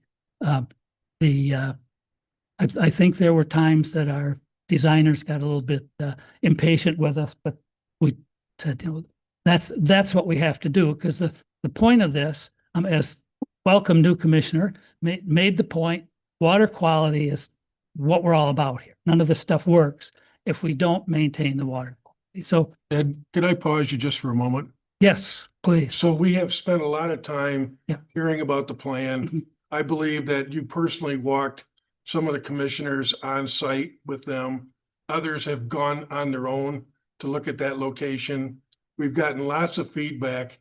What I'd like to do is take advantage of the two of you being here to answer questions the commissioners might have. All right. Gary, would you like to get started? Yeah, I can start. Can't remember the plan because I read it yesterday. It's on our website. Basically says that the Conservancy will contribute to the maintenance of this. I know it's through that grant, and they'd only or not grant, but but they also committed that same commitment to Point Betsy, which is kind of spooky to me. My Well, biggest yeah, concern. they're not, I think that's a It's- misunderstanding. They're Well, not it's in that, Betsy it's at all. in that. Railroad Point, yes. It's in that agreement that I read. Point Betsy? That Point Betsy in that same, I think they only generate about $5,000 a year. And it's basically That's- the yeah. interest off that pile of money. I know it's out there. Yeah. So if the public reads that, they're gonna say, well, then you're all covered. But I don't see that place being maintained for $5,000 a year. Hey, at all. Can I just interrupt for a moment, Sure. Gary? I have a copy of those pages. And what it was referring to was Railroad Point and the Crystal Lake Outlet, not Point Betsy. And today it's forecasted about $6,500 a year is in interest income on that account. So that's just to make sure we've got all the right information. And that can be distributed anywhere, correct? I can't answer that. I turn that back to Katie, but Anyway, I just wanted to make sure we had that correct. That's all. okay, thank you. Appreciate it. Interrupt you, but we get into the questions and answers. Can I just add a couple other points that might have missed or that might not be? Again, thank you for inviting us. I'm Sean Johnson I'm the chairman of the Railroad Point Committee and also on the Parks and Rec. He's the one that got me involved in this 5 years ago, and Bourne is the one that started it. Do you know that the Railroad Point thing has been going forever, and it's been building and building and building. It's now up to 7 or 8 pieces. We do know that we need to redo that because the outlet is not part of the Railroad Point. So that's all coming. But in terms of quick points for you, what have we done since the last time we met? One of the things that's really critical that I find, every time Ed and I took someone out to the outlet, the point of scale became huge. They all of a sudden realized this is not that dollar store putting in a paid parking lot in a big building. This is the county coming in and working very clearly with the environmental groups, i.e. the Grand Traverse Regional Land Conservancy, people like Sarah Kerr, and very carefully putting in an environmentally correct space for the public. And that part, we've been really, really clear on all the time. No, we do not want to go in there and put in something that's a monolith that everybody goes, why did you do this? Everybody that comes out goes, wow, this isn't going to be moving a whole lot of dirt. Oh, wow, your parking lot has been sculpted so that it's taking out mostly invasive trees and invasive bushes. As soon as they get that visual in their head, most people start going, wow, this is a really cool project. And I'm going to point at Christy because she walked in yesterday and walked out excited. It wasn't, oh, this is a pretty good thing. It's like, hey, you guys are doing something really good out here. So the first thing I would tell you is if you haven't been there, please let one of us take you out and walk you through it. It really does give you a sense of scale that all of a sudden reduces this to a good project versus this monolith. When I think of projects right now, I think about Alberta and someone building pink motels. I've seen it in Manistee, and if I'm a local, that's the worst thing I want, is a pink motel on my Alberta beach. Right now, that is not us. That said, the other thing that Ed really impressed on me, I've always looked at this as there's a corridor from Thompsonville, the TARP trail is coming to the Alberta beaches now. It's all, it's going right through our county. I'm thinking, look at all the tourists that's going to bring in. Ed reminded me, building this park is not about the tourist. If you look at the outlet, the way it is right now, ever since 1900 when it got drained, it has been a public site. There's been locals there, not tourists, locals there. Yes, the tourists come, and that's great. Mostly it's been undone. Now, let's be honest, in the 30s, there was a camp put out there. Chicago boys came up every summer, and it was a great, cool thing out there. Girls' camp was Crystalia right down the line. Camp burned down. When you go out there now, you're going to find pieces of that camp. You'll trip over the pipe. You'll trip over the cement block that's out there. And here's the last piece for me.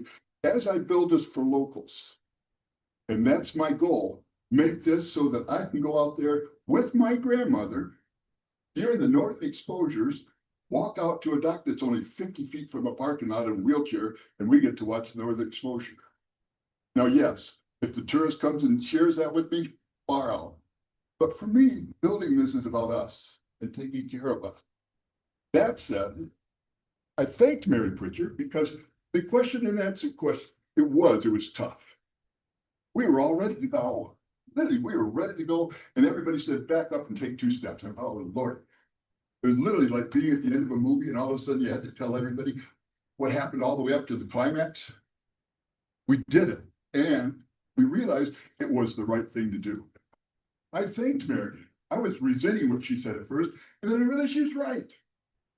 Water was right there, and we were going to be polluting. It's like, what would you be doing? Just before we came in, the Beulah people came in and told you about water quality and the stormwater runoff of Beulah. Last thing we want to do is go 5 miles around the lake and do it there. So Mary's admonition to us was really needed. Move everything back. Some of the people that talked about the trees and that made us go back out there and relook. Now, I'll be honest with you, we had a botanist come from the Grand Traverse Regional Land Conservancy. They looked at everything. They identified a lot of the invasives. They said, you got to get these out. And we actually have had poles out there already. So we know we're on the right track. We also know the public gave us the input to make this not a good project, a great project. I really do think going forward, you guys need to support this because it's for us. And it is a good project. It is outlet being redone. And that's the last thing. Steve Lagerquist with the Grand Traverse Regional Land Conservancy. Excuse me. Steve, again, has been working with us all the way through this. And for me, the Land Conservancy backing this is a huge commitment. They think it is the project, and we really should look at the outlet as the place where the public gets together. There's hundreds of acres where the animals get together, and that's great. This is our little spot that reminds us we've been here since the 40s, since the 30s. So please support this process and know that everybody's been coming here for 50 years, 60 years. It's a local phenomenon. Thanks. Thanks for your thoughts. Gary, would you like to, well, I'm trying to get this answered about the maintenance and the cost. And I know you guys are going to use some of that money next year. But I'm looking at the taxpayers, all of a sudden the taxpayers are burdened with this, and that's gonna continue into the future. I know what you want. A Parks and Rec director and a Parks and Rec department. I don't know that that's feasible, depending on, I don't know if you happen to catch the last election, how things go. So when we start asking for money, we damn well better have it all figured out first. And that's holding me up more than anything, is to have the cost, the maintenance costs covered and how we plan to do it into the future. Well, yeah, and so I totally respect that, and I think that's, you know, another point that, as we were talking about the water quality, it's certainly correct that you folks should hold our feet to the fire on it. And maybe uncomfortable for us, but it's correct. So maintenance, first of all, the first question that you brought up, and Art clarified this to some extent, when Railroad Point was created as a 66-acre public property there, the Land Conservancy raised funds to do some of the purchase there, and also raised funds for an endowment to handle long-term maintenance for the site. And that is now in the range of 160,000 and brings in $500,000 to $6,500,000 per year. Over the years, you know, that probably happened 25 years ago. Over the years, the Railroad Point area has been expanded to well over 200 acres, including the coal property that you all agreed to acquire just this past year on the other end of it, and this 29 acres. And so that money is designated for the whole area. And yes, it can be used in the outlet park. I call it the outlet park. Someday it's going to have a name, but not exclusively. There still needs to be money to brush out the trails, the Mary Margaret Johnson Trail on the main section. There needs to be money, or should be, to create some new trails on the new $1 million property that you all accepted recently, so that the public can get in there. And that money will be used for that too. We've had the Railroad Point area for, as I say, for 25 years or so. And to my knowledge, there's been very little county money that's been expended on actual operations there. You've put a lot of money into planning things for, but the actual on the ground work there has been covered by the endowment, and to a very large extent simply by volunteer. So now we have this part, and there are some things that volunteers can do again, but you ask about maintenance, and there are a few things that vault toilet has to be pumped, right? And the dock has to be taken in out of the water. And we may be able to get volunteers to pick up trash on the beach, but what are they going to do with it? Once they put it in a bag, you know, there aren't a lot of people who say, well, just, you know, leave it on my lawn, right? So those things have to be done, and realizing that the county does not have a DPW to take care of those things.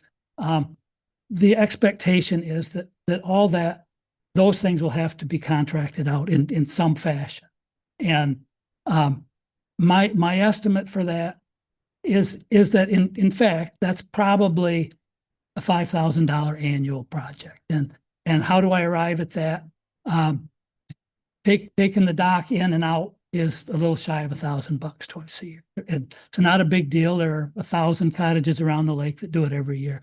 There are plenty of companies and individuals who are happy to do that for money. The pumping of the bathroom, I did some checking on that, and the most recent state contract, which ran through 2024,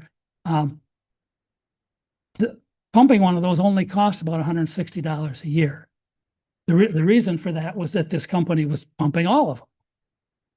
So, I'm gonna say, you're gonna be a Right. little off there. right, well, I'm sure it's more than that now, but the point is that they had a contract to do basically all of them. And there's probably a dozen of these that the DNR owns in Benzie County. There's two at the boat launch, one at Adams Road, one at the Homestead Dam. They're all over the place. And so, and if you think about these don't have the kind of volume that a residential holding tank does, because nobody's taking showers or sinks or anything into them. I won't describe what is in them. You can use your imagination. But the volume is much less. So it's not like you're coming in and pumping out 1,000 gallons every week. It's a requirement. That's But- where but- I'm going with that. But you yeah. must do it, right? Yes.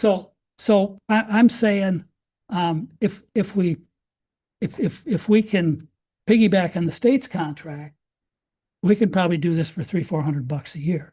If we can't, it might be twice that, but it's not $10,000. It's not even 1,000. And you were there when Scott was there, and the DNR's philosophy is don't put trash cans down there. They do, and we've got one. And the reason for that is that one of the major complaints that we hear all the time and heard in our public comments is that people leave dirty diapers around.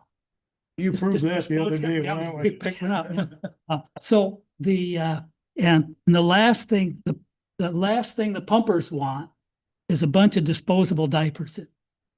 So you have to have, if you have that bathroom, you probably have to have a trash receptacle, which is a big commitment, because once you've got one, you know, as Sean mentioned, the idea of this is a beautiful spot for people. If they're overflowing trash cans, it's not a beautiful spot for them.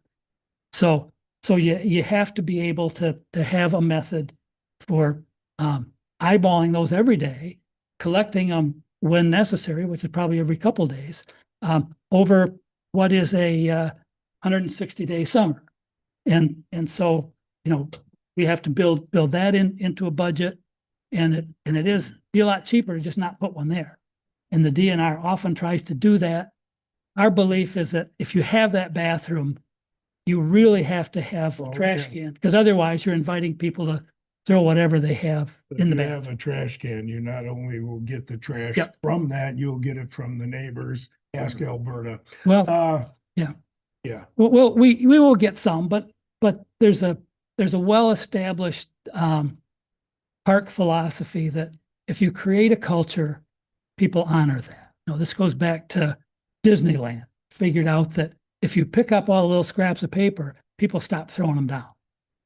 But if you leave them on the ground, then they know they can throw. So a lot of that revolves around our determination as members and former members of the Parks and Recreation Commission to get down there and take care of things, have eyeballs on there every day, and develop a citizens group, Friends of Railroad Point or some version of that, to get down there and make sure that we're looking at that every day. But let's not pretend that we can do that for free. We can do all that, but you still, but can you- eventually, but you don't want to underestimate the cost. Yeah. And if we come in there, in fact, I wish Spicer would have gave you some, it's like cleaning the Moby mat and all that stuff. Yeah. Maybe you don't have to do it as often as some of these other places. Yeah. But like Beulah, they have a DPW and Frankfurt has a DPW and those kind of things. So Yeah. they add into that cost. It's just, Yeah. you know where I'm coming from. My concern is the taxpayers have to fund this into the future and how do we do it and make sure we're doing it the right way. I'm gonna let Sean go in a second, but my sense that I've had conversations with a number of you about this. Mhm. And my sense of it is that in this year's budget will be covered. In next year's budget, but what I think we would request is probably a $5,000 line item for maintenance with the understanding that if we spend more than that, we got to tap the endowment or some funding. And I think we can make that kind of commitment Right. until we figure out what it Because the does. endowment's used for the stairs and everything up on Railroad Point, you correct? Can be. I mean, maintenance for that, because there's Right. stuff they built there they have to take care Right, of. It's for the whole area. Anyway, okay, Yeah. appreciate Yeah. it. Sean, before you get started, I do want to, when you keep talking about this year, if the project's not done until August of next year, you're really talking about maintenance cost for 26, 27, not 25, 26. And actually, I want to kind of address that. If you, not doing that, but if we think about the project this year, that it's not going to be done in June. So at some point, there's going to be a soft opening. It'll probably be post-July somewhere in there, but the bottom line is the park will not be open like a typical park for the entire year. The building of it will include having the dock placed. So at that point, we've got this issue of Kevin Costner. If you build it, will they come? Yeah, they're probably going to come. And now your question is, if you build it, do we have to pay for it? Yeah, you're probably going to have to pay for it. The good news, the committee has been thinking about that process, i.e. right now, our big focus has been getting this, the design, ready for the construction piece. So our committee's done a lot of work on that. In the background, though, we continue to talk about this. How do we fund this? Because we know this is an issue. We know we don't have the funding available for it. Our plan right now, because we do have a plan, the $5,000 that's earmarked each year for the Railroad Point, it's not necessarily earmarked for that, but we can earmark it next year for that. What that's going to allow us to do is to find out what the actual cost of things is. What does it actually cost us to dump that tank? What does it cost us to pull in the dock? That's half the cost because it's already been put out. So we know next year we're not going to have a huge cost because it's a short season and certain things don't have to be done. We're really sure that the 5,000 is going to cover it. More than that, though, it's going to give us concrete numbers so that we're not making up, how often do we have to clean the toilet out? Every week. No, you only do it once a month. Well, until next year, we won't know that. The other part of that that for me is exciting is I'm working on another committee that Alex Harriman's doing. And again, this is through the Parks and Rec. One of the things we're aware of in that committee, and it's called the Community Outreach Committee, is that there's a lot of parks in our community that are parts of townships or parts of villages. And right now, they're parts of townships and villages, but they're really county parks. Our goal within this new committee is to talk to Jason and say, hey, you've got parks down at Memorial Field, you got this and that. We want to make sure the entire county knows about them, so we're going to help you with that. But would you be involved in maybe actually putting a little money into a project that supports our parks? Now, we know some of the townships are going to say, go away. But we also know some of the townships are going to say, yes, we're in. That you're offering a service here that we really think. So for us, we've been looking at alternative funding. How do we fund this new park? We know it needs to be maintained. As Ed said, the Disney model is perfect. If you leave it messy, it's going to be messy. Steve Lagerquist gave us the other part of that is, if you leave it unmaintained, it's going to be unmaintained. Right now, we walked out there yesterday, tree fell down right over the path. Guess what? Benzie County's got a liability issue, because that path is blocked by a tree and you can step over it and trip. If the park is being maintained, that doesn't happen. So the notion is we take an unmaintained area. The walk. Yeah, but the unmaintained area becomes maintained. And now it really is an asset. And do know that we are looking at how do we get down the road with this? We don't want to come back to you each year and say, you guys need to fund this with $10,000. We think there's alternatives out there. The tribe might be willing to help us. We really believe the townships will help us. That if we can get some kind of coordinated effort, the last time the townships did this was when Jim Sheets was alive. And unfortunately, they don't do that anymore. And they should, because we've got assets all across the county that we just need to figure out how to share with each other. So for us, we have thought about this thoroughly, and we really are looking to the future, saying, how do we fund it in the future? Coming back to you and saying, hey, you guys have got to do it. That's not fair. We should have our own plan that says, hey, we've got the funding for this and we're going to move it ahead. Give us some. That's what I want to see. The other question I had for you is, Could I pause you just Yep, for a go ahead. second? And I appreciate the fact that you guys are thinking about that. Absolutely. And Ed and I have had long conversations on this. Recently, I approached Katie and said, Katie, what might it look like as a funding stream for 5 years? Because you can't look at it for 10 and 20. That's just too far. Katie, you've had a limited amount of time to get into this, but can you share with the group what you found?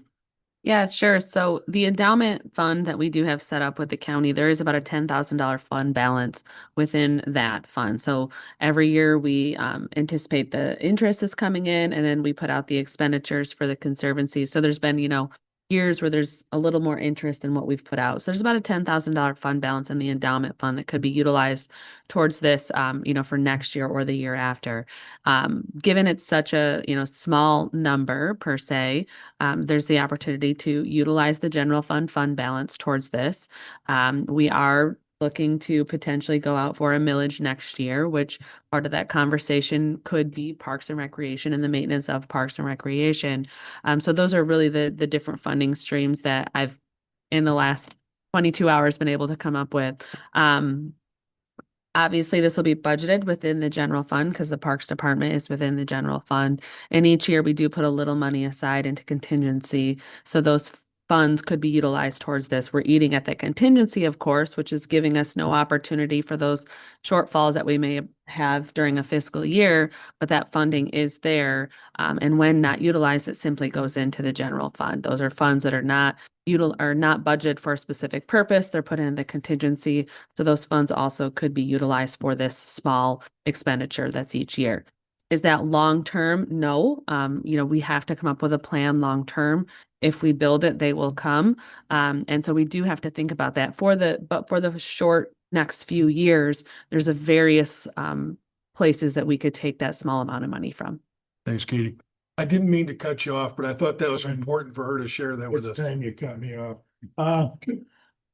My last question is, would the Conservancy be willing to earmark that money specifically for that use?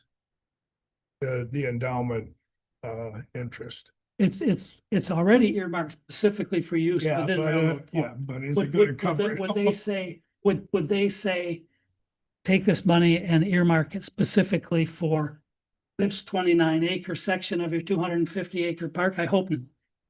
Frankly, that money is needed to maintain the whole park. And maybe. But however it's distributed, I don't know. Well, It's just something. It's distributed by us, It comes to us. Parks and Rec with comes to you? approval from. Yeah, the interest on the endowment is sent to Benzie County, and Kelly's office receipts it in. We hold the fund for that money. So that's within Who our makes the coffers. decision on how it's spent at the Parks and Rec? And the Conservancy billed us for it. With obviously. I didn't know if they. Approval from the Thank you. administrator's Appreciate office. Thank And you I so much. suppose I'll we- quit, Art. Yeah. We'll come back to you, but I'd like to open it up to others. Ron, did you have any comments or thoughts? I probably received more email as my term as a commissioner on this subject than any other. I appreciated the question and answer segment in the back that seemed to address a lot of the issues that had been presented that I had heard. Is it 4 or 5 drafts you've gone through to be responsive to folks' concerns? Is that number correct? I would say at a minimum. Okay, Yeah. more. Okay, the Moby mat and the dock, will that be stored on site when it's pulled, or is that gonna be a storage cost? Still to be determined, but most likely if you can imagine where the dock is, there's flat ground and then a bluff along the hillside, maybe 40 feet inland, will probably be stored there where we can take it back out of the way of anyone who's still using the beach. One of the original plans actually had a site set aside back by where the bathroom is. That's a pretty long carry. So we think it'll be, let's say, off the beach, but in there. The Moby mat can probably stay in place. If it has to be moved, as I say, it's 16 or 20 feet long is all and 5 feet wide. It's not like the one in Alberta Beach. It's much shorter and smaller. And my understanding is that typically those stay in place. If not, it's small enough that moving it out of there is not a big. One of the very well-written emails that I received had great concern about the trees and the native habitat there. that kind of thing. I mean, to the point where each tree was identified and counted. And then I read in your question and answer that these trees were not going to be taken down. So I would like that addressed in this meeting because there seems to be one school of thought over here that everything's going to be wiped out. I understand there's a lot of autumn olive there. You've talked about native plantings. There's a lot of concern about the root structure and the stability of the site. Could you speak to that? Yes, absolutely. First of all, along the lake shore itself, there's no removal of trees. We don't remove one single tree on the Crystal Lake shoreline. And that was, as I say, we probably didn't make that clear enough at the beginning, but the boardwalk is along the path where people walk now and doesn't require taking down any of those trees. I'd add real quickly, the boardwalk is very similar to what you see at Arcadia, meaning they're not doing any excavation of the land underneath. They're just laying the boardwalk on it. And you're not looking at site being messed with Right, at all. and that's, the board coming. yeah. So then if you get back to the area where the driveway and parking lot are along the outlet stream, the earlier plans, because the driveway was so close to it, did knock down a bunch of those trees. Now that we're back 35 feet from that, the trees along the bank there can stay there. Now, probably a few of them go if they're dead, if they're autumn olive, but not to be removed for construction. They'd only be removed if they need to be. So the tree removal is in the parking lot area. And that area, much of it is invasive. There are some nice trees in there, a couple of which will be lost. We've never made a secret of that. We've shrunk the area as much as we can and still maintain. I think we started out with 15 parking spaces. And when we got to shrinking it, I told the designers we cannot go below 10. So we ended up with 10 plus a drop-off area that can function as 2 cars or a car with a trailer. So we've made it as small as we can. But yes, there will be some trees down from there. And but as I said before, that area is all engineered so that there's no runoff into any flowing water. It's all directed into the rain garden, which in the first year, you'll get more. The year after we build that, you'll get more emails saying that thing looks like a hole in the ground. And they'll be right because it has new plants in it. And it'll take a year or two for that to be as beautiful as it will be. But that's, that's the way those are done. But so, yeah, there will some trees be lost. The prime trees that people were so worried about are not going anywhere. But there will be, there will be some. We have to have a place to park cars. And that area of the parking lot, the advantages of it, it's closest to the beach as we can get. And that it's won't call it a hollow, but it's surrounded by trees on the lakeside. So unlike some of our recent residential things, it will be entirely invisible from the lake. So it's shielded from the hill and the trees between it and the lake. But if you ask me, will we cut any trees down? Yes, we will. One of the emails did you want to speak to that as well? Well, the other part of that is we started off the project way back when with having the Grand Traverse Land Conservancy come in and do a botanical survey. They came through and looked at everything, basically identified all the air and the ones that we should really be concerned with. So that was our initial setup there. As they've come back, they've also, Steve Lagerquist and Sarah Kirk have both really committed to, as we get to the reseeding, making sure that what's going back into these, like the rain garden in some areas, are things that are want to have. As Ed said, there's going to be a scar that they're going to walk in and there's a parking lot. It should go back in with the right kind of planted materials. That's all been really carefully thought over. There's particularly the regional land conservancy. We really had the pulse on that. Pfizer is also very aware of that. We want conservancy involved once we get that. And as Ed said, we really have walked that a number of times. Most of what needs to go there is either dead, black, or invasive. People forget that that whole area was cleared out back in the sixties. That's not, there's not a lot of long-term growth in there. It's mostly scrub in since. Katie, excuse me just a minute. Is anybody online complaining that they can't hear? No. Okay. Gentlemen, if you would though, make sure you use that microphone. Another one of the points in the emails that I received address bad behavior.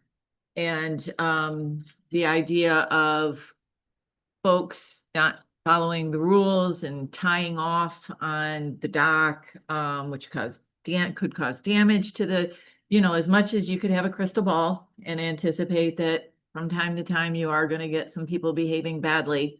What has your group decided to do as far as signage or saying, no tying off on these docks? No, is there anything in that area you'd like to speak to? Yeah, and first thing, thank you all. You passed your land use ordinance that makes it clear what the rules are and how they can be enforced. So that was really step one for anything. So thank you for doing that. The dock, the ultimate thing that we would like to do is have that, and this requires approval from the DNR, is to have that area declared as a swimming area, which keeps motorboats out of it. That's then that takes a while. Beyond that, we will probably put some signage on the dock. At one of my meetings with the Crystal Lake folks, we were talking about this very issue, and someone said, well, no sane person would run their motorboat through all those rocks to that dock. And somebody else, probably me, said it's not the sane people we're worried about. So that is an issue that comes up a lot. And it's important because there's a lot of boating around the margin there. You go there on a nice summer weekend, there'll be somewhere between 10 and 20 pontoon boats anchored right at the blue line. And we want them there. They should be there. That's the perfect spot where they're not irritating private landowners. So we want them there. We just don't want them to try to use that dock, and we'll have to have some kind of signage. And ultimately, the answer is to declare that as a swimming area, which makes it off limit to motorboats. And I'll let other commissioners chime in. I would just want to point out that when this conversation started, I sat at Ann Bourne's kitchen table, and she told me about this ferry and boat launch idea, and Glenn Chown was on board, and it just, it is a special moment to see all the work that has gone into this and what has transpired over the years and how thoughtful and cautious. It's been slow moving, but that's for a reason. And just a lot of gratitude. Thank you. And I want to respond to that question too, because I really feel positive about this. Steve Lagerquist again makes this comment: a regulated or a maintained area is always going to be better than an unmaintained or unregulated. In my example there, if we as the parks people really try to create a culture of family, we set things up there for family, families are going to come. And now teenagers are going to go somewhere else. That fire at night with the fireworks is going somewhere else. Why? Because there's families that like to hang out here, and we can change that culture. And Steve was real clear about that. They've done it in a number of areas with the Grand Traverse Conservancy. You can come into an area, set it up to attract a certain type of species, families, and it will change the culture of that area. Now you don't worry about bad behavior because those kids are like, I don't want to go there. There's a bunch of them. And so that is really our hope. When I look at the Frankfurt Beach and the number of positive messages they give their residents, it's a great sign. It's encouraging me to do the right thing versus saying, don't do this, don't do that, don't do this. If we encourage families to come in and celebrate that spot, they're going to set a culture for us that we think will be the culture we want to encourage, that we won't have some of the fires that shouldn't be there, the fireworks that are happening at 10 o'clock at night. Those things will go away by themselves if we can encourage the right kind of population there. Tim, do you have any thoughts or comments on this?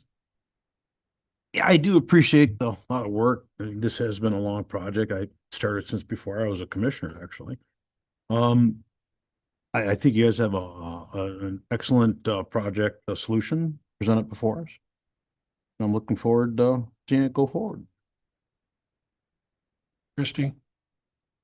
Yes, it was very helpful to go out there. It was very helpful to see the spot. It is beautiful. And even just thinking about the phase, how you just kind of want to make that a circle. It was absolutely beautiful. Seeing where the Moby mat is going to go, and yes, there is going to need to be some grading there to put the Moby mat. I'm like, holy cow, this is really small and short. It was eye-opening to me. And yes, having a boardwalk, and again, I thought of Arcadia as well. How much better that's going to be. I've been out in the Girl Scouts in Arcadia, and it's been absolutely wonderful. And to see different kinds of people are able to utilize that. That's amazing. And I know we're not really I know nobody's really downing the ADA, but it does make a difference, and it does make a difference for families, because it's the families who are going to bring a multiple accessible group to the area. That was really nice to see. I understand. I was concerned about where the dock was going to be stored. I had it in my mind, oh my gosh, we're gonna have to send people out there, or then we're gonna have to truck it off somewhere. But it's true. Where we store the dock is where everybody else stores their docks, is right there. And they do that because it's cheaper and it makes sense. So yeah, some of the things, and I know that the trail being moved, and again, seeing it made all the difference. I could see that even when they did the trail, they had to make a jog when they first started the trail. And so making another jog, I mean, yes, it was, that comment was brought up that when you're coming down that hill in Molenaw, and then you want to just quickly take that turn down to the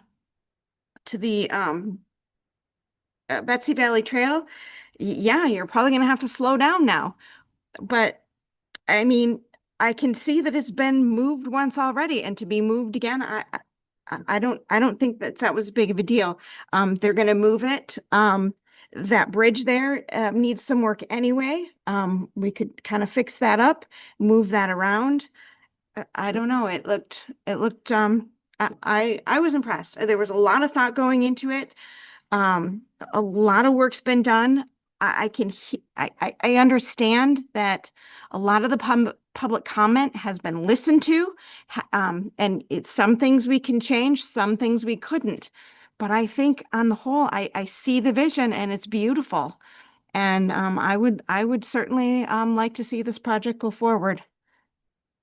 Bob, do you have any additional comments? I just gotta thank both you guys for being so engaged and how important this is to the community. I grew up on a lake. I'm very familiar. The first home we bought was on a lake. So I know what it's about, and I know what it means to people that don't have that in their front yard, that look at and they want to be part of it, and fishing and swimming and carrying on. It's important for the community, and I have to thank you both. Glenn, I'm going to come to you, but first, Katie, you and I have spent some time talking about this is county responsibility for this property, that all likelihood, the first calls are going to come to your office. Share with us how you're likely to manage this. How would it look differently than how it looks today in terms of your involvement? Sure. So a lot of times we receive the calls, right? I think it's probably because we're A in the phone tree. We used to have the clerk listed first, but we went to alphabetical. Oops. Anyways, we already are receiving the phone calls, and typically our response when we receive a phone call, we're listening to any issues that may arise. And then depending on what that issue may be, we're ferreting that out. So if there was an issue with the trail, my first call is going to be probably to Gary, and we're going to talk about how to rectify whatever that issue might be. If it's going to be within this park, it's going to be to somebody within the Parks and Recreation Commission. The one part, though, that we have to be careful of, if there's an issue that could create liability, there is a timing to then remediate that liability. And if we are not remediating that liability within a timeline, we're waiving our indemnity to that issue. So I would anticipate as we drive traffic to that park, there's probably going to be more calls made to the county, and we're going to have to act more so than maybe we are today. And that would be the only issue that I'm seeing from my standpoint is, I want to make sure we're doing that in a timely manner. And depending on the uptick, it's hard to forecast that. There may be no uptick, or there may be an uptick. If there's an increase in the uptick, our office will have to be diligent in ferreting out those issues that may be arising. It's more time on the phone for all three of us in our office. And we're going to be working with volunteers or potentially maintenance here at the county if it's something that needs immediate, change or fix or upgrade or what have you. It's just going to be more time for our office and shuffling out those responsibilities. And I think that there are some solutions we haven't discussed yet, but we can't overlook the fact that this is going to fall initially, after it's completed, this is going to fall back to the county administrator. Mm-hmm. We do have liability as a county. At the same time, we have responsibilities because we've accepted this property for our oversight. So that needs to be worked through yet because it's not been decided about that immediate need and how do I really respond. We don't have a maintenance person we can just send out there. Right. So that would fall back to you in working with the Parks Committee about how do we accomplish that. Ed, you look like you want to say something to this. Oh, yeah, I was gonna, your question and Katie's comments, I was gonna recall that on following up what she had said, she suggested to us some time ago that we really need to get some kind of an agreement with a local forester so that when the trees fall down over there, we don't have to go look for somebody to cut it out. And that's exactly the kind of thinking ahead that we can do. So right now, between the time I walked it with Gary and the time I walked it with Rhonda or Christie. yeah, a tree fell down over. So once we get up and cooking here, we got to deal with that quickly. And the way to do that is to find one of the local tree cutters and say, you're on retainer. And when we need you, we've got to have you within 24 hours or whatever. So that's been thought of, and it follows along what she says that we don't know exactly what we're going to have to deal with, but we have to plan ahead what we can. And regardless of whether this plan's implemented or not, that tree still has to be dealt with Yes. because it's ours. Len, you've heard these conversations now, and you're new to the discussion. Do you have any thoughts you'd like to share with us or questions? Going back to what Gary said earlier, I am concerned about costs, hidden costs, just in time kind of things that, $300 here, $400 there, starts to add up after a while. Also, what's a MobiMat cost? And then the dock, I used to work at the Park Service in Montana where we moved docks out 2-3 times a year. Over time, we actually, Right when now. we looked through all this, there's easy docks that are used in a lot of the areas around here. We looked at a different one, which was called Boat Safe. It was more expensive. Mhm. But we've also got someone who's on the ADA on our committee. And when she looked at the options, that was the choice. So again, as we made the boat dock choice, it was based on which one has probably got the best chance of an ADA person actually getting in and out on the lake using this dock. We found it was the one we chose. And again, it is a little more expensive, and we're hoping we can keep it when we run into the final budget. Right. We do have that option, though. We know that's one of the areas we can cost cut if we have to, is to downgrade that dock. So in answer to your question, obviously estimates, the floating dock at Gangway, $110,000. The MobiMat, 5 feet wide, 16.5 feet long, $1,500. So I was concerned, you mentioned earlier that you might just leave it in place and with the winter and everything else, what kind of lifespan does this thing have that For placing I assume it would get pulled up, to be honest. That's, with you. yeah, Okay. that's a great question, which I can answer. You know, I could say the one in Beulah stays put, but then when people ask the questions, I say, that's mismanaged. So, Okay. so, yeah. Thank you. But as I said, it's only 16.5 feet long. We don't need a tractor to go in there and move it. You know, few strong guys and me to supervise them and then get it out. In unison. Nice. All right, thank you. So we've been at this conversation a little over an hour. I turn to the commissioners.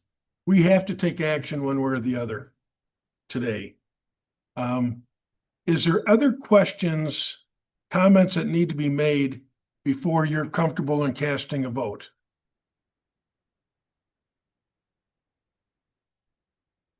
So I'm not hearing that. Is anybody comfortable in making a motion?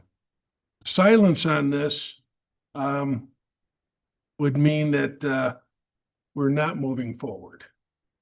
Trigg moves to accept the plans as recommended by the Parks and Recreation Commission and move forward with the bidding process for the Crystal Lake Outlet Project. Markey will support.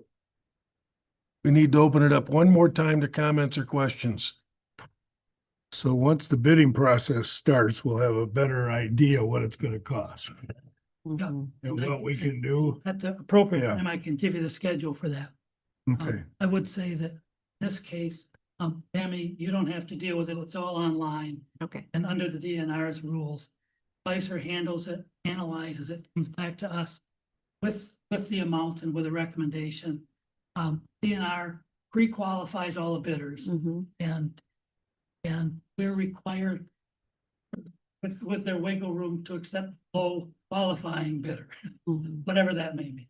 And the project, the monies to fund this have already been identified. Yes. Yeah. So you're not coming to us for that piece of it. Correct. There will be no impact on the current year budget at all. The caveat is it's all reimbursement. So the county fronts the money and then we have to obtain the reimbursement through the grant. And we've understood that all along. Correct. And we did budget for the transaction just as we did last year, but we're delayed. So it's within this year. Thank you, Katie. Just to be clear, the local match dollars were the Land Conservancy, is that right? Correct. Yeah. And they've already given us half of that 300,000. And I'm glad that Lynn Chown has seen the most recent, we got all that up to them as we made our changes.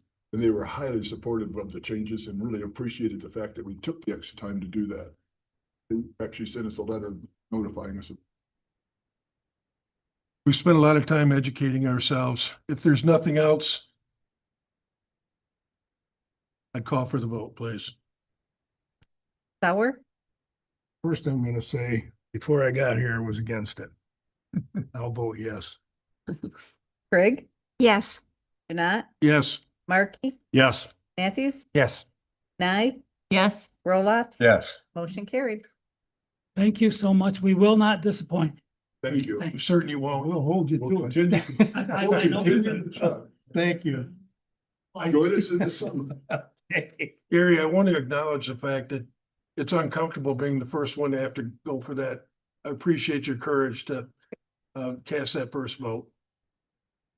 Let's move on to the next subject, which is the L 4029. Is that right, Katie? And apportionment. So you will recall at the last October meeting, we accepted the apportionment for equalization, which is establishing the tax rate among the county. We did have the November 4th election just last week, and at that election, Lake Township was successful in renewing their fire millage, which means now we have to amend our apportionment because of that new millage. And so what is in front of you is exactly the same as the last meeting in October with the addition of Lake Township's fire millage.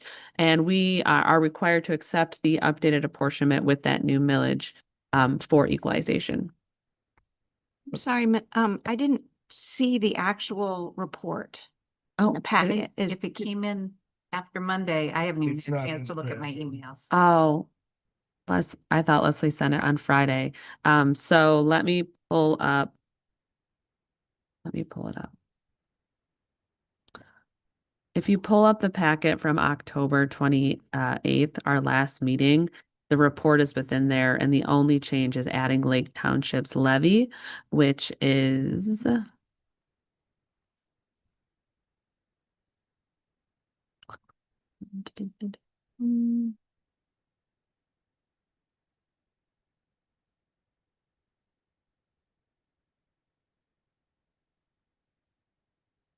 they are levying their max millage of 0.3950 for fire services.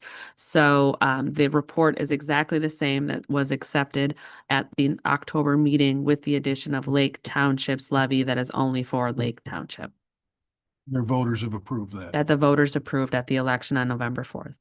An additional fire millage that I'm. Correct. And I can They send out. already had a fire millage. Yeah. They asked for an increase. Correct. I will send out the amended documents to you this afternoon as well, so you can see that document from Lake Township.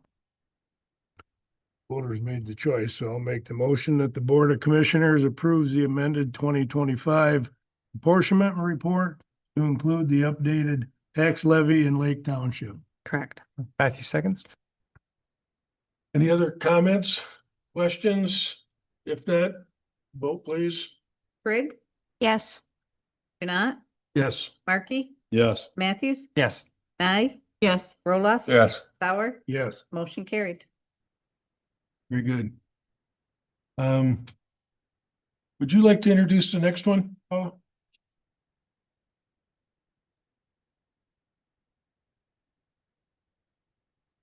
For a budget adjustment, we have our oldest plat book, which is houses 65 plats, and it's probably this size. Has the plat of Thompsonville, Benzonia, Frankfurt, Village of Alberta, Honor, some of the oldest ones, and it's becoming illegible. So, in 2002, there was a public act that it takes $5 out of each recording in our office and sets it aside in a automation fund. So this automation fund is strictly for upgrading. So they're earmarked for projects such as this. So what I'm asking for is some of this money to be taken out of my automation fund to pay for this book. And they gave us a 20% discount if we do it by the end of the year, which is 19,500. And I know it's expensive. They're the only company that will do this type of book. And what it is these plats were glued in these books. So these pages are separating. So the glue is stuck to parts of the maps from wear and tear from title people. They're becoming illegible. There was pieces that were taped on there. That's a chemical reaction. So they're becoming illegible. And statute says we have to maintain these books permanently forever. So I just want to make sure that we get this before it's too late, before it's no longer legible.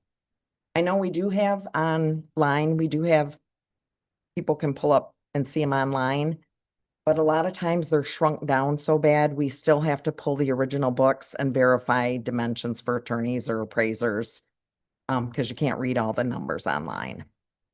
So. Your questions or comments? Paula? Paula, just for clarification, it shows that it's coming out of fund balance, but these are monies that your office generates. Yes. Can you explain that to me? Okay, so every recording that comes in, they take $5 of that and they set it aside and put it into this fund. And it is strictly only for the Register of Deeds office to be used for upgrading. Okay, So. so this is coming out of your fund balance, Yes. not the general fund. Right. Correct. Very good. How old is this plat book? Oh my gosh, it's our very first one. And so I know there's plats in there from 1904, 1913. Benzie used to be a part of Grand Traverse County. So, and these books, most of the books now have the Mylar where you can insert it into the book, but these were all glued in. So the book is actually a whole, there's no way to take the pages out without. And I just have to ask, so this company, CoFile Inc., I imagine you can't put something like this out to bid. Is that the reason we're going with one company and there is not only getting one. competitive bids? Yeah, there is only one company that will restore a book like this. They actually have to use a deacidification and run it through a HVAC system. to try. I and get suspected, I friend- just yeah. wanted to have had. Yeah, that there's no question other asked. company that will do it. And I did get, he did quote for me that Alcona County, Leelanau County, Berrien County, and St. Joseph all have used them recently. And so I did talk to them to make sure they were happy with them and. Well, I'll make the motion that the Board of Commissioners authorizes a budget amendment, the amount of $19,500 to the 256 Automation Fund and authorizes up to $19,500 to Co-File Inc., the rehab and upgrade of a Benzie County plat. Can I get support? Sauer support. Thank you. Any other comments? Roll call, please. Janat, Yes. Markey, Yes. Matthews, Yes. Nye, Yes. Roloff. Yes. Sauer, Yes. Craig, Yes. motion carried. Thank you. Appreciate you being here. Would you like to introduce the next subject? Sure. So the next item in your packet is the extension of site leases for recycling in Benzie County. This is 6 sites. This does not include the city of Frankfurt site because, as you know, we're under a different timeline and agreement with Mr. Reinier for the space within Frankfurt. So this is to extend the existing lease spaces for an additional 2 years for the other 6 sites within Benzie County. This has been reviewed by legal counsel. Mm-hmm. Any Positive. questions before we seek a motion? If not, is anybody comfortable in making that motion? Craig moves that the Board of Commissioners approves the site lease agreements for the 6 recycling sites in Benzie County for a period of 2 years and authorizes the chair to sign. Roll up some support. Thank you, Bob. Comments? Just one. In the past, I know Thompsonville has complained Mm-hmm. about how well the sites are kept clean. Have we had any issues with that anymore? None have come directly to me since Dave Schaefer came back on board. I know there was some concerns from not only Thompsonville, but some of the others in that transition interim period. We have 2 really great site attendants as well as Dave working on those all the time. And so since then, I haven't had any complaints come directly to me. It's good news. Thank you. Thanks for the question. Any other comments or questions? Being the resident of Thompsonville, I can tell you that it appears that everybody puts everything but the kitchen sink in those receptacles there. So they fill up in 2-3 days. And then other people have already made the trip out there with their junk. They're not about to take it back. So they're going to find a way to cram it, throw it up and over or whatever. So that's been a real problem. Yep. And the issue we've had with Thompsonville is the business is using it, the liquor store specifically, and they have been notified multiple times to stop throwing their stuff in there. So if there is issues, let's connect after the meeting and we can get a hold of Dave Schaefer as well. But that has been the poor player for a while now. And I'm not sure what else to do with that individual. Yeah.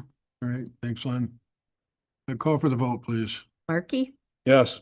Matthews, Yes. Nye, Yes. Roloff. Yes.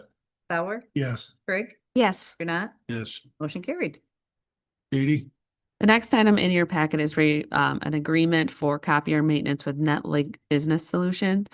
Since I have come here in 2021, we've been working to streamline a lot of these agreements. You'll recall over the years, there's been multiple maintenance agreements in place with multiple lease agreements in place for all the copiers. What we've tried to do is put them on a master list. What this maintenance agreement is, it's a master list of all the NetLink copiers onto one now, so that there's not numerous to oversee. This is a caveat, though. There are 2 printers on our campus that are not under NetLink Business Solutions. They're under Applied Innovations. So they're under a different company altogether. But for the NetLink copiers, this is mine, this is the clerks, this is equalizations, this is the copy rooms. All these would be under now one master agreement versus the dozen that we had up until now. So how many copiers does this umbrella? I'm sorry, I didn't catch that. Don't mark my words, it's about a Okay. dozen. Okay. I can't remember the Okay. number off the top of my head. I apologize. Other comments? It's an increase. No. If not, I'd entertain someone giving us a motion. Now I move that the Board of Commissioners approves the agreement with Netlink Business Solutions for a period of 12 months for copier maintenance in the Benzie County Government Center and Benzie County Sheriff's Office in the estimate total amount of $13,990. Markey will support. Thank you. The reason that it's only 12 months is because we are looking at the other companies. The reason that the treasurer and central dispatch ended up going with Applied Innovations in the very recent past is because they were a bit cheaper. With Netlink, we've been locked into various relationships. So we've agreed to a 12-month because that'll give us 12 months to look and make sure we're still getting the best bang for our buck with Netlink. Or if there's a reason to move to a different agency, we could consider that at that time. Call for the vote? Matthews, Yes. Nye, Yes. Roloffs. Yes. Sauer, Yes. Craig, Yes. Janat, Yes. Markey, Yes. motion carried. Katie? The next item in your packet is an application for 2% funds from Housing North. As you know, the 2% tribal allocation grant, the money has, or the applications have to come through a taxing authority. And so Housing North, who we've been in conversation with off and on over the last couple of years, is putting forward an application to the 2% tribal grant to impact that conversation here in Benzie County. This grant in front of you ask for funding to support Benzie County and to support the future discussions and framework and policies specifically for Benzie and housing within Benzie County. Yarrow is online if there's specific questions to her. Otherwise, this application, if approved, goes on to the tribe for consideration to give the funds to them. So Yarrow Brown is the executive director. Correct. Would anybody like to have comments from Yarrow? I would. Just to know what their plans are for it. I probably have heard it. Yeah. Good. Yarrow, I'm going to admit you into the meeting to speak. Hello, can you hear me? We can hear you. Okay, thanks for having me. So we put together a proposal to help essentially with our Housing Ready program to continue our services in Benzie County. We want to focus on helping the communities that we haven't reached yet and that are already working on deploying the tools and resources to become housing ready. We hope to align some of the planning needs in the county with the recent zoning atlas that was just come out and work with the Conservation District and other partners on zoning needs and changes as it relates to housing and align that with the conservation planning and other work that's happening. If there's interest, we would love to work with a housing action plan or strategy. We just finished one in Leelanau County, and we think it's helpful to guide the different opportunities and provide some goals and resources for each different level of unit of government, as well as some of the organizations and how they can engage and help with the housing need. And then hopefully continue to mobilize resources and partnerships and connect developers to housing sites in the community.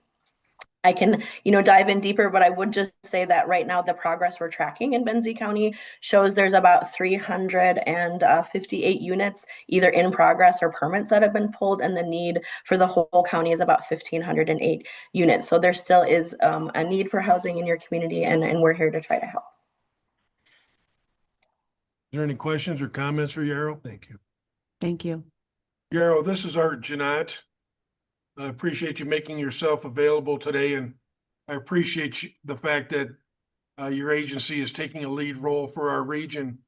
There's been some discussion about this housing atlas and the funding for that. Can any of this money be used to offset the cost of that housing atlas? The housing atlas has actually already been completed. So we have funded that and it is available in your community. This would actually help us use the use the results of that then to figure out how Benzie County wants to use it for either growth planning or community planning around housing. So we can certainly help in the capacity to fundraise for it. And there is about, I think, 12,500 put into this proposal that would go towards that. But we would still need to fundraise for more. But yes, that is the intent, is to expand upon the results and then help Benzie use those results. Very good. Thank you. Other comments or questions? Entertain a motion.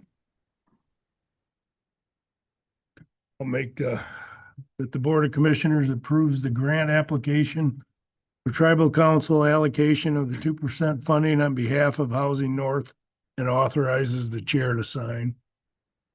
Okay, Matthew seconds. Thank you. Thanks, Lynn. If there's no other comments or questions, we'll call for the vote. Nye, Yes. Roloffs. Yes.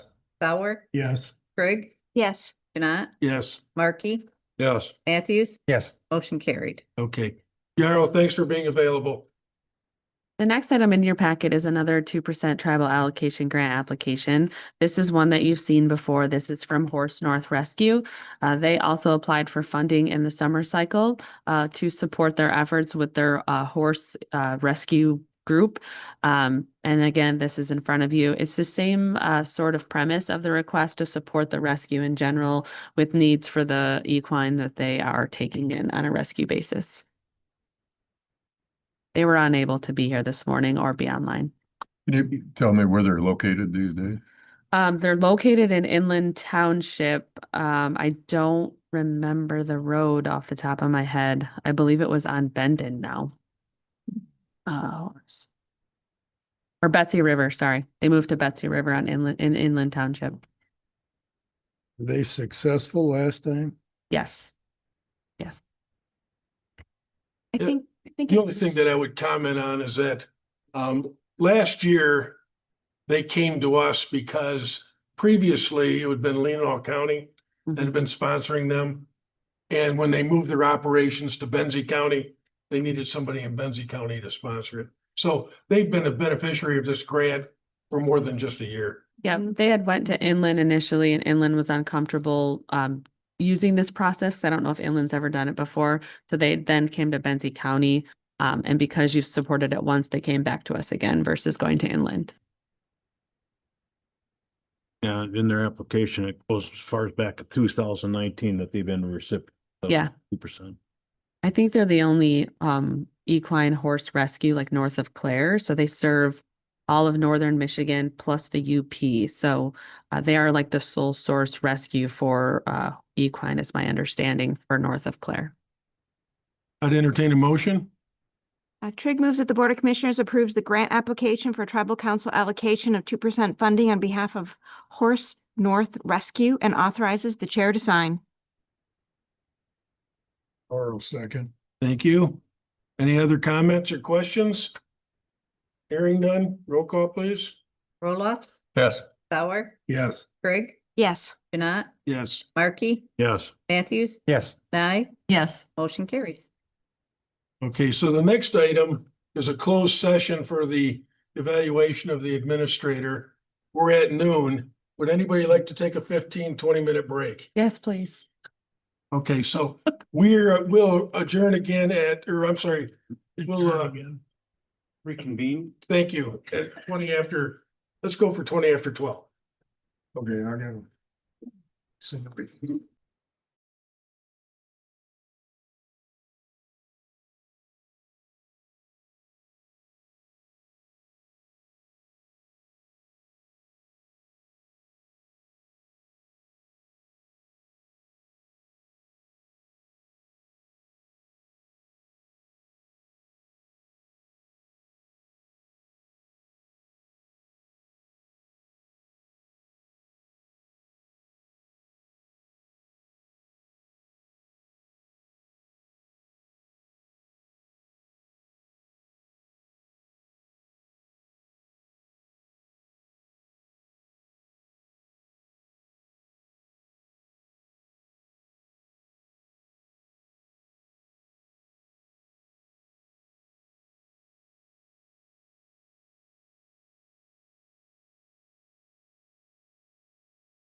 You're unmuted. Make sure the doors are locked.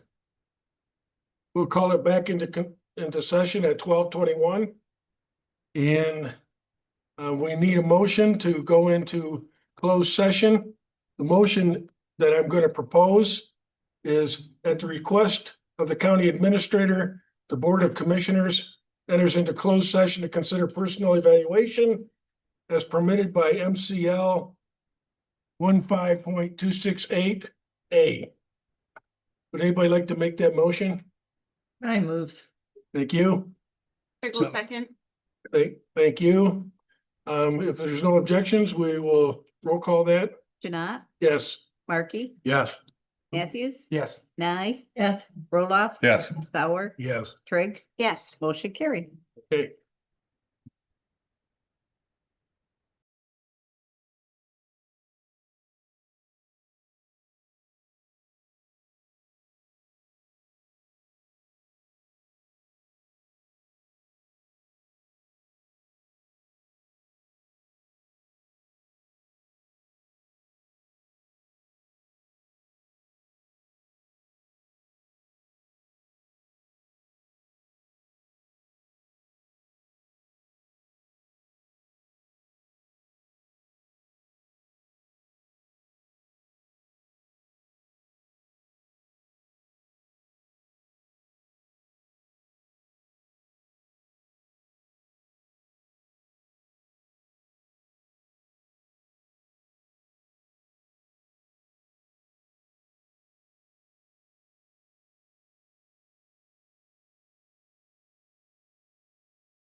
You're unmuted.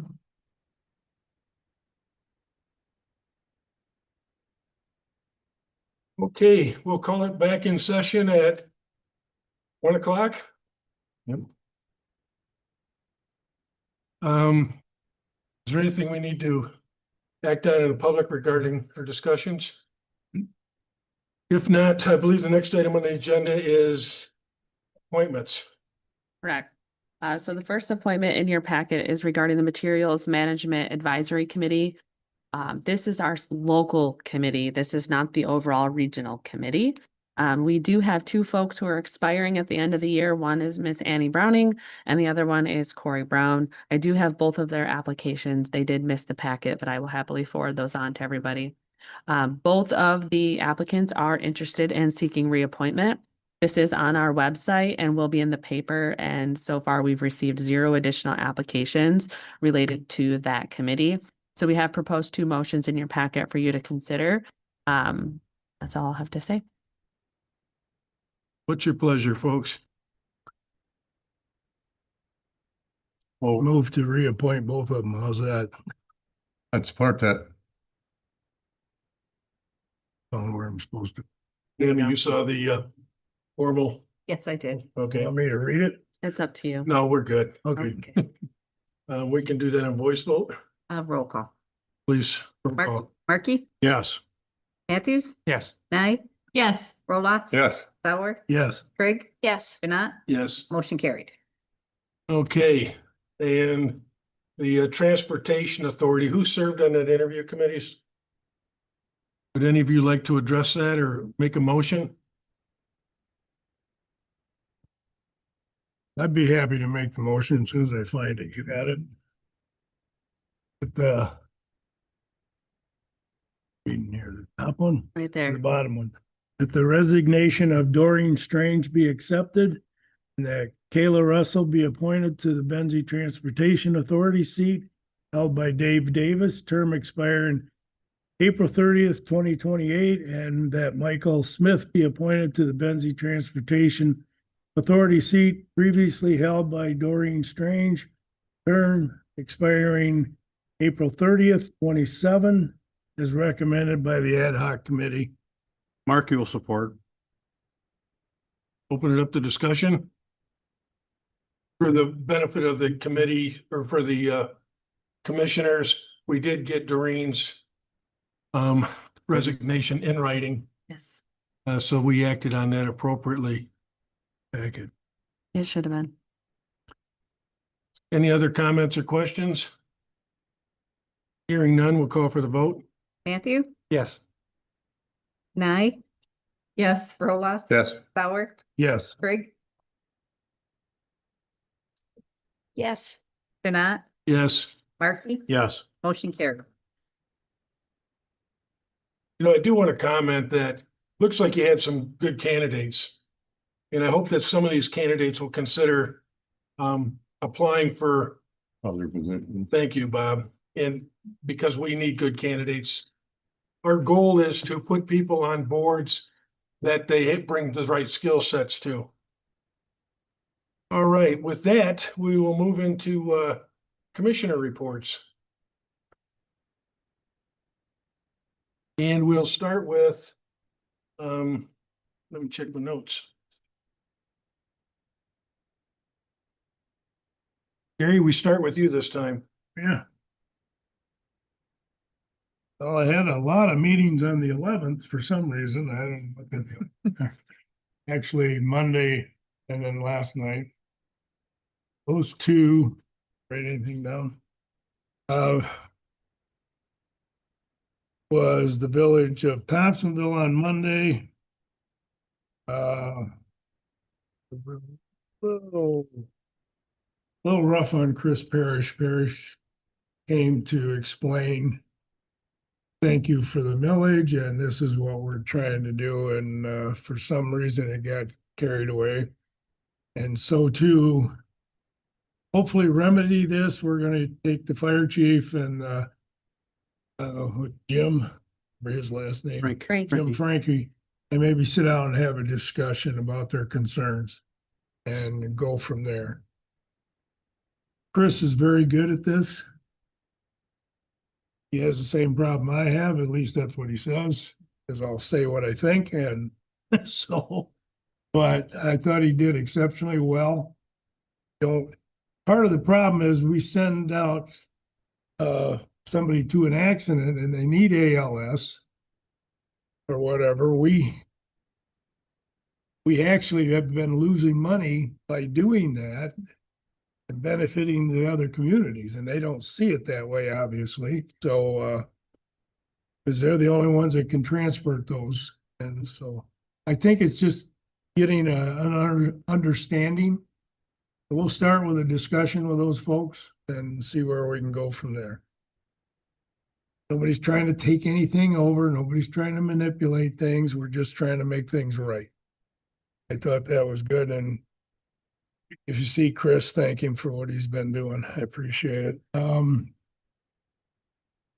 they're gonna have the Christmas Eve fire truck over to Thompsonville. So if you want to see Santa, I can't tell you what day that is. They asked me, but I said, I'm too skinny for that now, baloney. Then Gilmore Township last night. They claimed they had a really good election and they were the first ones in with the verification of the numbers. They were proud of that. I said, I hope they weren't racing too fast to get here, but that was pretty cool. And then Weldon Township last night, and the one thing that really stuck out to me there, where did I lose it here? It appears that, I'm guessing it's critical bridge funding, I'm not sure, that the state is going to pay to have the bridge replaced at Nostwick. Or that is, it's been basically not condemned, but not usable off and on for years. They kind of fixed it a little bit. Placement is 1,450,000 to replace it. That's why we're not doing a whole lot of bridges, but that'll benefit the community. I know as folks that live over there, they'll be appreciative of it, so. Katie and I and Tom King sat down and had a discussion with Mark Roper. We were kind of thinking basically the same thing on the mutual aid funds. Discuss that. I think there was a few things brought up that we need to look into further. The health department thing, Bob was with me on that. Him. And we did the appeals. One was denied and one was approved. Joyfield hired a code enforcement officer, one of the local people there. And they're a little concerned about the BS&A increased cost too, for the treasurer and the equalization director. Or not director, is he? Assessor. The assessor, yeah. But looking into that, I did the Betsy River Natural River Zoning Review Board. Rhonda was there, was in Springdale, so we didn't have to vote, but I think they covered that pretty well. They approved the request. He wanted to add a couple porches onto his place on the river. Lane Township, they had Josh Mills came and discussed some of the zoning concerns. I guess I'm just reading my paperwork. You guys can do this. But they did have a concern about possible cell tower on private property. And as of last night, they moved to do a moratorium. I think it's 180 days or something like that, till the planning commission can come up with what kind of restrictions or whatever they want. I'm gonna hit Katie up for this one. Aren't those kind of taken over by the state? Cell towers, don't they make a lot of the rules on that? Anyway, we gotta check it out. Yeah. Okay. And I was at the BTA interviews, and thank you for that. That's all I got. Questions for Gary? Gary, just for clarification, in those health department appeals, those were properties in Leelanau County, is that correct? They're both on Sutton's Bay. Yes, on Lake. Then I'll come back to you near the end. Tim, Said on the ad hoc equalization, where we interviewed our new equalization director. Attended the Northern Michigan Regional Entity Substance Use Disorder Oversight Committee meeting. On that, there was 2 grant requests that Benzie County was included in. They were both regional grant requests. When I say regional, one was a Benzie Manistee, so that's not really regional. It was just Central Wellness sponsoring the Safe Net for the schools. And that one's a real easy no-brainer. And the other one was for it's a multi-county where they actually, I guess, they sent out questionnaires to the high schools about drug use with the kids. And that's all the counties in the North participated. And that's not a large dollar amount. At this point, Benzie County, do I have that here? Believe not. Yes, I do. We still have about $203,590 in our SUD balance. We're required to keep, just because of policy, a 1-year balance in there for a cushion of 67,000. So we still have quite a bit of money that we could allocate out to grants from the SUD dollars. The Benzalina District Health Department Board of Appeals. That was an interesting process. I'm glad I got to participate in it. And I'm glad I had waterproof boots.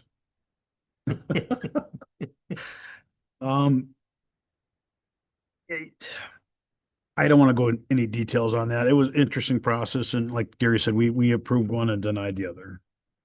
The Benzie Transportation Authority Board of Interviews, it was on that. And last night, the Village of Honor Council meeting, their zoning administrator resigned and they're going to be posting the contract position right now. And also the Village Council approved to host a Project Feed the Kids cooler. It's a nonprofit out of Grand Traverse County. They provide the meals. But the Village of Honor is just going to provide a space and electricity to run the cooler. So it's, somebody said, well, they're going to be putting it in Mallet Park under the pavilion. And it was like, what happens if adults go in there and take the meals? And the answer was, I don't think they're just feeding kids. I think it's a fantastic thing, and I'm looking forward to seeing that happen. Anything else, Tim? That's it. Questions or comments for Tim on his report? Just one, with the SUD money, do you guys have any projects that you're looking at, or are you just? They're starting to ramp up a little bit. It's a timing thing, right?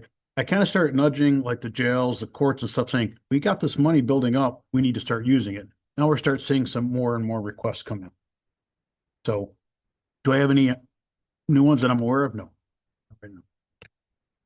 Tim, can you share who Honor's zoning administrator was? Nolte, Roseanne, yeah, Nolte, yeah. Rosemary. Rosemary Nolte, yeah, Rosemary, yeah. Okay. If there's nothing else, Bob? Sure. And I tagged along as well with Gary and Tim. It's pretty sad that for the gal that bought this piece of property on Grand Traverse Bay, elevation above the water was about 35 feet, and there was a really custom stairwell built down. But back up and be on top of the lot, you were standing in water. It was literally surface water, and it's unfortunate.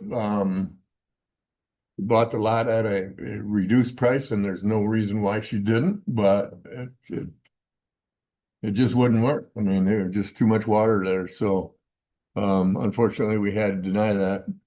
Area Agency on Aging last week, kind of neat. That's about a 10-person board. They invited a bunch of the employees to give a little skit on what they run into on some of these interactions with the people that need their services. So it was the people that actually go out and do the work. One of them was, one gal was pretending to be the person in need and then discussing that with somebody else that's providing the services. And the gal that was needy was really, really good. And I mean, she had us laughing pretty good, and she was just as solemn as could be, but it was neat about what her needs were. When they were having this phone conversation, and the one that got everybody going, is like, I like baths. I need a bath quite often. So sometimes they try to pair up men providers, women providers, something like that. But there was a gentleman that sat in, that's one of the providers as well. So they played a little skit back and forth. And the best part was each had a plastic phone in their hand. And she's like, I'm going to put my phone on speaker and just set it down. It's not hooked to nothing. So, but it was good. They did a good job with it. I was at that same equalization meeting with Tim, and as well, Veterans Affairs on Monday, and then Veterans Day yesterday. We had a nice showing. Somehow or another, there was some confusion in the time. One of our board members on Monday said, you said this, and I showed her the text that I texted her and said noon Monday. Well, she didn't want to get there till 1. And then the gals we had lined up for singing national anthem, she's like, I thought it was at 1. And then I showed her the same text that I sent her. We'll be starting at noon. So still had a nice turnout. Vince Palazzolo, one of our Veterans Affairs committee members, I asked him to do What is a Veteran, and he killed it. I mean, it was absolutely great, and some comical stuff, and he just did a nice job. He was very apprehensive at first. I said, so let me just give you a couple of highlights, and then he went from there, and it was good. We had a good time. So that's about all I got. Good report. Any comments for Bob? Just one. Bob was able to wear his fatigue jacket there, which I know damn well if I could find mine. Issued in January of 1978. So that was, so did Vince. And Yeah, Vince had his dad. Vince had his dad's. Yeah. Yeah. Kind of interesting. Yeah, he had one up me. I'm glad you guys were there. Yep. Rhonda? Yeah, thank you. I attended the Veterans Day Memorial. Thank you, Bob. You did a really nice job. Thank you. Pleasure to be there. I also attended agenda review since our last meeting. I attended the EDC interviews. We had 2 candidates. No recommendation was made at the end of that. Each candidate was very interested in serving the county, and so appreciate their interest. I think a specific skill set is being sought for that position. And so for that reason, no recommendation was made, and we remain to fill that seat. I attended the Village of Benzonia. A community member has come forward in strong support of getting the ice rink up and running at Academy Park. He would like to contribute skills, particularly grant writing and others that could supercharge the effort. Because of his interest, a meeting was set up between the village, some trustees, the superintendent, Cottage Pros, and this gentleman, and they're gonna see how they can all pool their resources and make the ice rink happen. Cottage Pros did not, I don't think weather permitted last year, if I remember right, but the year before that, Cottage Pros volunteered their efforts and put up a nice string of lights around the ice rink. And so hopefully the weather will be agreeable this year. The Village of Benzonia selected Lisa Vogler as their village attorney. They approved Academy Park rules, which they will now look towards getting signage made. It was announced that the village is in MDOT's queue for a traffic light study. Those things can take years though, so it's not anything that's immediately around the corner. The pedestrian signs were discussed. It was questioned why those weren't out. They were permitted by MDOT. They go only in the crosswalks along 31. They're not meant to stop traffic. But if somebody is in the crosswalk, the traffic should yield to those folks. And it was decided that they will be put back out at 3 crosswalks at the top of the hill to try and slow things down. And they're only allowed to be out until November 30th. And then we'll see them again in the spring. An effort which began with the Village of Benzonia Planning Commission is going to be it's going to culminate in a really cool community-oriented weekend. It's the same weekend as the Festival of Trees up at the museum, the Historical Museum in Benzonia. There's going to be events at the Mills Community House as far as ornament making, a play put on at several times, The Lion, the Witch, and the Wardrobe. And there's going to be a tree lighting at the top of the hill in Benzonia. 15-foot tree has been secured. Think Norman Rockwell, hot cocoa, snacks, kids out all bundled up at 8 o'clock at night. It's going to be amazing. And that weekend is also going to be a business oriented, hoping folks will hit the businesses in Benzonia and some special offers will be being made. So a lot of people involved in that. I hate to name just one and miss others, but if you're interested in that weekend, look at the Village of Benzonia's website, and I'm sure they're going to be putting flyers out as well. I attended the executive committee meeting for Central Wellness. They discussed the fact that Suzanne Mall will be filling the behavioral health deputy opening.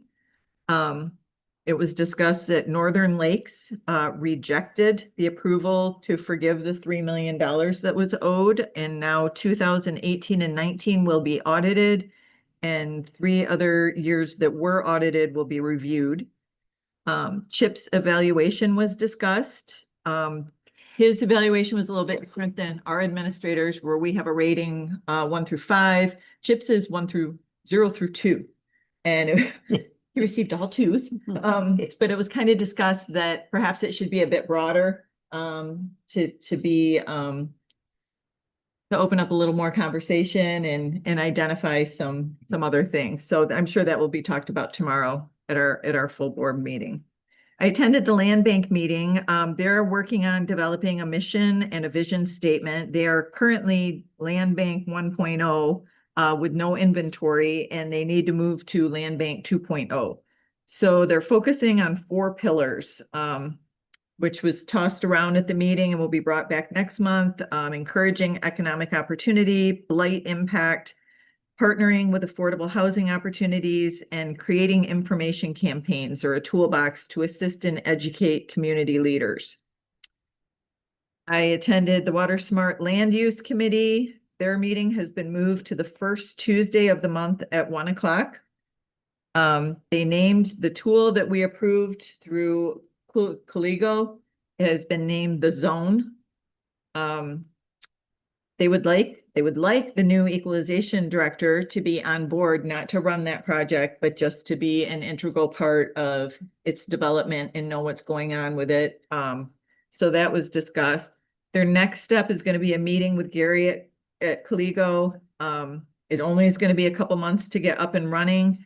There's going to be a stakeholder meeting. If they're calling it, the first tier is the government tier, which will be the zoning administrators, the building department, and the health department, to do a run on this and see how we use it and what the glitches are and how it can be a tool that really just does what it's intended to do. I attended the Betsy River Board of Appeals. Gary touched on that. It was an appeal for approval for 2 covered porches, one on the front of the house, one on the side, about 20 feet away from the river. Both of those, that appeal was approved. And then last night I attended the Village of Beulah. The president spoke about the vote. They had passed an ordinance to reduce the size of their village trustees from 7 to 5. And the verbiage was questioned how it was on the ballot a little bit, but 66 votes defeated that, which means that they will have to have a 7-member board. And the president says she expects 66 applications for that seat. Which I thought was very cute. Dawn Alney is back in the village clerk seat. She has very kindly told the village of Beulah that she would never leave them hanging, and they had an opening because clerk moved on, so she is filling it to get a deputy clerk trained in that position. They're very lucky to have her. She comes with a wealth of knowledge. They've received 4 to 5 of their skate park obstacles from the school, who they paid to develop some jumps and things like that. Their campground reservations for next year, that will be opening up online in January. And the president spoke on 2 things very firmly. There is no overnight parking in Beulah from November 1st to April 1st. There had been talk on social media that don't worry about it because there's no snow. Worry about it. There is no parking from November 1st till April 1st in the village of Beulah. So, and After then 9 o'clock, after 6 o'clock, after, I didn't see specifically how it was laid out. It just, I mean, during the day. no, you could- overnight. Yeah. Yeah. So Annie, do you remember the times? Yeah. Okay. And then, unfortunately, the president spoke about some bullying and threatening behavior that had been occurring for people in leadership roles in the village. And to the point where cameras in the village, they've now extended them to be in the village office, just to hold some people accountable for their behavior. And she hopes that perhaps that will lead to be a deterrent to that kind of thing. And then finally, I wanted to give a brief update on the sewer feasibility study. I haven't talked about that in a long time. It's been a couple of years now. We thought that was going to be a really quick turnaround when we went to the table and thought, okay, let's get a sewer feasibility study. We have a village that has a sewer system in trouble. We have a village that doesn't have a sewer system. Now is the time. Let's strike while the iron's hot. And the ACO came down on Beulah, and they couldn't talk anymore about anything other than fixing their issues, which they're in the process of doing. And then the idea with Wade Trim, who are the engineers doing the sewer feasibility study, were to pump the brakes. Let's give Beulah some time to get their stuff together, and then, we'll move forward once we can get actual costs. The study itself promises 4 options. To date, I believe that might be adjusted to 6. At the end of the day, the costs are going to have to be projected, but it was just time. It's been a couple of years. We are expecting a draft anytime. Once the draft is provided, we'll have a couple weeks to a month to review and approve, and that will culminate in a community information session on the sewer feasibility study. I know what I'd like to do with the sewer feasibility study once it's all complete, and I will leave that for another report. But that is still in the works. It's still coming down the line. It's still a great need in our community, and I will keep you posted when the draft is ready. And I think that's all I have. Good report. Any comments or questions? Got 2 or 3 for you. Okay.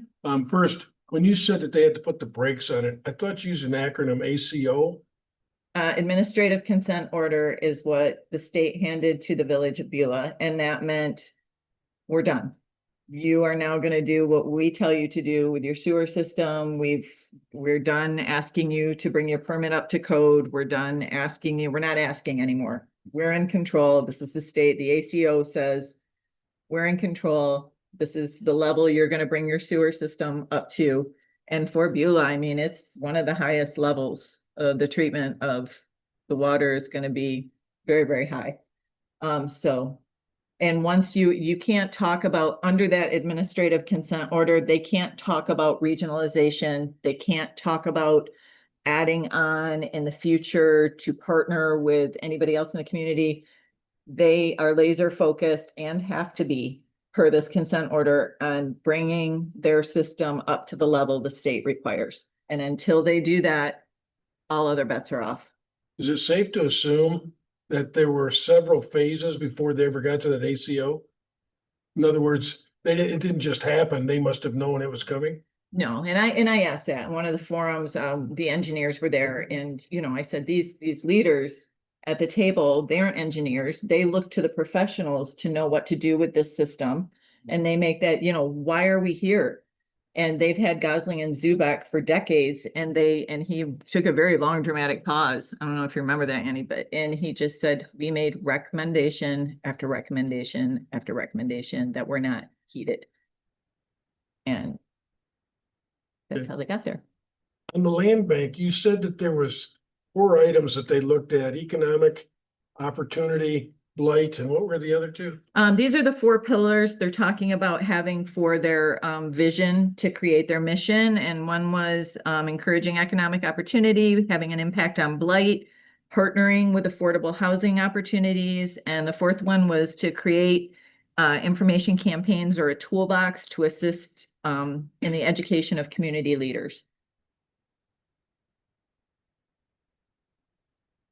And they're very excited about being a part of the newly formed Chamber of Commerce. I'm not sure if you guys have a name yet. Yeah, we're just referring to it as Economic Development Organization. Okay, Right. they're very excited about that and being AC. connected. ACO is Animal Control Officer. Okay, it's a couple things. And my last question for you is, you talked about the crosswalks Mhm. in Benzonia. What's magical about November 30th? Because That's pretty, when the permit says, 'cause that's pretty dangerous during the winter too. yeah, for some reason they're, they are permitted through MDOT and that is the time frame. And Okay. they're gonna do everything, they're gonna stay in compliance so they can use them when they can. Yeah, just wondered, because it Yeah.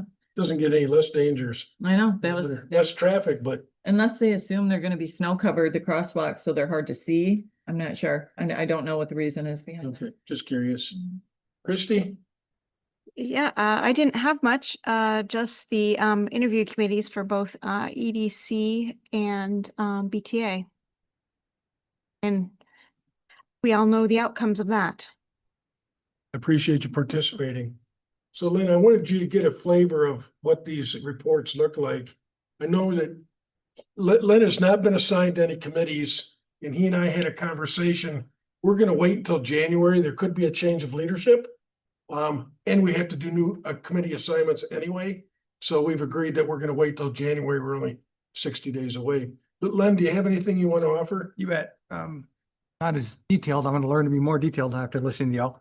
No, you don't have to be. So I went to the Inland Township meeting on Monday. A lot of what I saw there were a lot of budget discussions. Minor purchase requests. Certain people in the office didn't have any purchase authority, so they said, okay, maybe the clerk and maybe the assistant treasurer was going to have $500 spending limit, and just little things like that. Talked about things like mowing contract extensions and a couple of resignations and different committees that they had out there. And a couple of appointments as well. Discussion about the millage a little bit. They apparently their budget is very healthy. And we got to the point of the public comment at the end. They have a public comment in the beginning and the end as well. Gentleman sat in front of me, used to be on the board apparently, and excoriated the committee for their having any kind of millage, and they had this giant bank account. So that was kind of the main, a wow kind of moment when I was sitting there, listen to that. Other than that, there was a discussion on the millage as well. I guess they have 3 options. They can keep it the same, reduce it, or delete it. And when some of the folks heard about the deletion part of it, like, no, because we have to, it's a whole nother process to get that thing. If we kill it and have to bring it back next year, let's just reduce it to a certain amount. And so there was probably a good hour just for that discussion in a 2-hour meeting. So Ben did a good job trying to corral everybody. And in the end, got out of there in 2 hours. That's been his stated goal. I mean, they used to be these 3-hour marathon sessions. He's had the last 2 down to 2 hours as well. So other than that, and switching gears, tonight is Colfax's meeting. So I'll be attending that. Let the team know what, find out. 2-hour meetings sound pretty good, don't they? Yeah, welcome to your first meeting. Yeah, they are. Great. I do want to comment, and I don't want to make too light of this, but giving us reports in a bullet fashion are okay too. All right. Also, you commented about, they talked about the taxation issue. Let's not forget that if we do something with Headley, that lifts the tide for the townships also. We're the roadblock for them. And with respect to not assessing taxes, there is an effort out there for what they call Axe My Tax. Okay. Which means that they wouldn't be using, counties would not be supported by property taxes. I don't think it's gonna get any legs, but God forbid that should happen. That would be troublesome. You had my report in advance of the meeting. Couple of things that I want to touch on quickly is I spend a lot of time these days raising money for this new economic development effort. Norm Plumstead, who's the CEO of Honor Bank and the chair for the chamber, as well as myself, quite frankly, are carrying the water on that. The upside is that everybody we're talking to, the majority of the people we're talking to, getting a lot of positive feedback and contributions. The most positive thing about it is they basically are saying, I'm glad the county is finally committed to economic development by virtue of the monies that we've committed, as well as the reorganization. And I won't go through the list until it's complete, but you're going to be impressed to see who's contributing. We've talked to utility companies and internet providers, businesses we've never called on before, and they gave me permission to say this, so I'm going to. Keith Bonney, this Turtle Lake Campground. Nobody's really approached Keith before. He couldn't have been more enthusiastic. We had invited him into a meeting. My gosh, it's got to be almost a year ago, where we brought a group of people in this room and we talked to them. I think it was this room, and we talked to them about what we wanted to do going forward and get their input. Keith committed $10,000 a year for 3 years. And he's never even been asked before. So those are some really positive outcomes. And I am going to share with you later, as we complete the list, those that have allowed us to share with you who's contributing. And this is as much for you, Tammy, as anything. In the Finance and Governance Committee that I sat in last Friday, they talked a lot about ranked choice voting. Do you want to explain to the group what that is?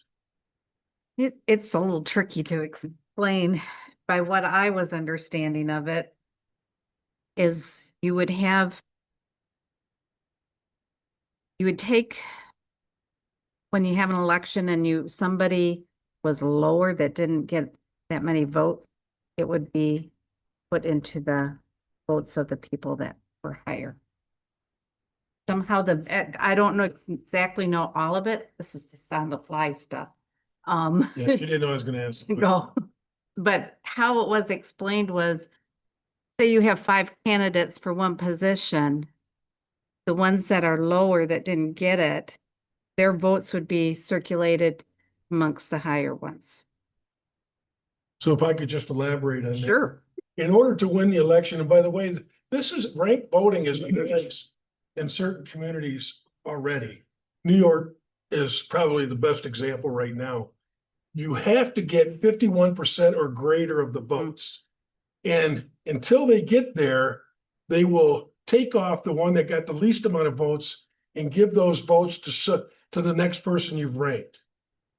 It's very cumbersome. I know that the clerks that I talked to during that meeting were all opposed to it. Yes. Is your association opposed to it? Yes, and we've already written a letter to that, a resolution to that effect, and have sent it off. And if you look at it from a financial perspective, if you have one ballot today, it could end up being 3 ballots, which triples the cost of the preparation for the election. So this may end up on a ballot. I'm kind of hoping it doesn't. I'm hoping it doesn't either. But people are working towards gathering the signatures right now. And what I've learned is people sign up for interesting things, and when we look at the election process and how much change there's been, some of it positive and some of it not so positive, I'm concerned about where this is going. So you'll hear more about this as we go down the road. And I always bring it back to, you really need to look at the proposals, because a lot of times the little teeny tiny square you see on the ballot does not represent the 3 major sheets. And I mean big sheets that proposal has in it, the wording in it. And you have to have a law degree to be able to read it. Yeah. Yeah, talk about ballot fatigue. Mm-hmm. Yes. We're already concerned about it. Okay, that's all I have. If there's no questions, Edie, how about your report, please? Yeah, so just a few things from our office. One thing, a highlight of note is Leslie is working through a pretty deep audit of our payroll system. We're realizing that there's some pay code issues and rate table issues. And so we're working through that just to rectify any issues that maybe are there, to make sure there's no more issues going forward. We've encouraged department heads, elected officials, and staff to look at their pay stubs and to look at their timesheet portal and just make sure everything's accurate. The way BS&A is set up is it's not really intuitive when the payroll system is in front of you. And so, for instance, if you change a pay code in one spot, it doesn't change it for you in another spot. You have to change it in all the spots individually, which obviously creates room for error. And so Leslie is working through to just do a deep audit and make sure everyone is assigned properly a pay code, assigned properly a rate table, assigned properly a time off bank, because there's many different versions of all the things in the system. And so just working through that. In the course of that, we have found through this audit system where the flex spending account, we have found that Flores owes the county back over $3,000 as part of that process, because what was happening is the pay codes were pulling the funds, but the funds weren't needed on the other end, and Flores was just holding those funds and didn't send them back to the county. So, $3,000 coming back to the county, which is huge. And so I really appreciate Leslie and Chris's efforts to just really look at that system from a fresh eye perspective so that we can find those issues and just make sure that they're gone for the future. The auditors were here last week, went really well. They're really nice folks that were on site. We provided an array of information to them, documents to them, talked through their questions with them. Art, I did see your email and they do have your answers now, so they're all set. So where it is now is they're back doing what they do, going through all the documents and answers and questions that they pose to us. They'll be back on site in December for another check into more documents and more questions, and just kind of connecting all those dots as they audit through the system. And then, as you know, early next year, they'll be in front of us with the final audit. So far, things look great. The documents were easily to provide to them, because every year we learn a little more and more about what to expect from the auditors. So we're saving documents in good spot with good names, so they're easily accessible. And, we're taking the suggestions from last year and we've tweaked some changes to our processes just to make the auditing process easier and easier. We typically schedule a week for them to be on site, and they only needed to be on site for 2 days. So pretty cool. As Gary talked about, we did have a meeting with Mark Roper with Elmira that went really, really well. We appreciate Elmira's partnership with Benzie County, and so more to come on those conversations. But as of right now, I think we're in a good spot with those conversations related to mutual aid and intercept. Budget at a glance, Krista is working to finalize the budget at a glance, so we'll get you some copies of that here in the near future so that you can get those passed out to your community. I know that some of you like to give them out to the folks in your jurisdictions. Animal control officer is posted. That position is vacant at the moment. The sheriff's office has been very gracious in assisting with animal control issues while that position is vacant. So just keep in mind that is open if you know anybody that's interested in serving as an animal control officer for Benzie County. Hours of operation, just a plug to the public because there is quite a few people watching. Hours of operation will change as of December 1st to 8:30 to 5. So just keep that in mind when you're coming to Benzie County offices to do whatever you need to do. Delinquent taxes, register of deeds, those sorts of things. And then finally, we are going to implement a new fun contest with the holiday. So as you know, we do a Grace Fest every year, which we'll get that date on the calendar pretty soon. And that's an all-day eating event. We're going to implement a new contest, and that's a gingerbread decorating contest. This was at the suggestion of the clerk's office. And so if the commissioners would like to put forward an entry of a gingerbread decorating, there's not a lot of rules. It could be a house, it could be a gingerbread man, could be a barn, it could be a duck, whatever. Does it have to be edible? I'm not eating them.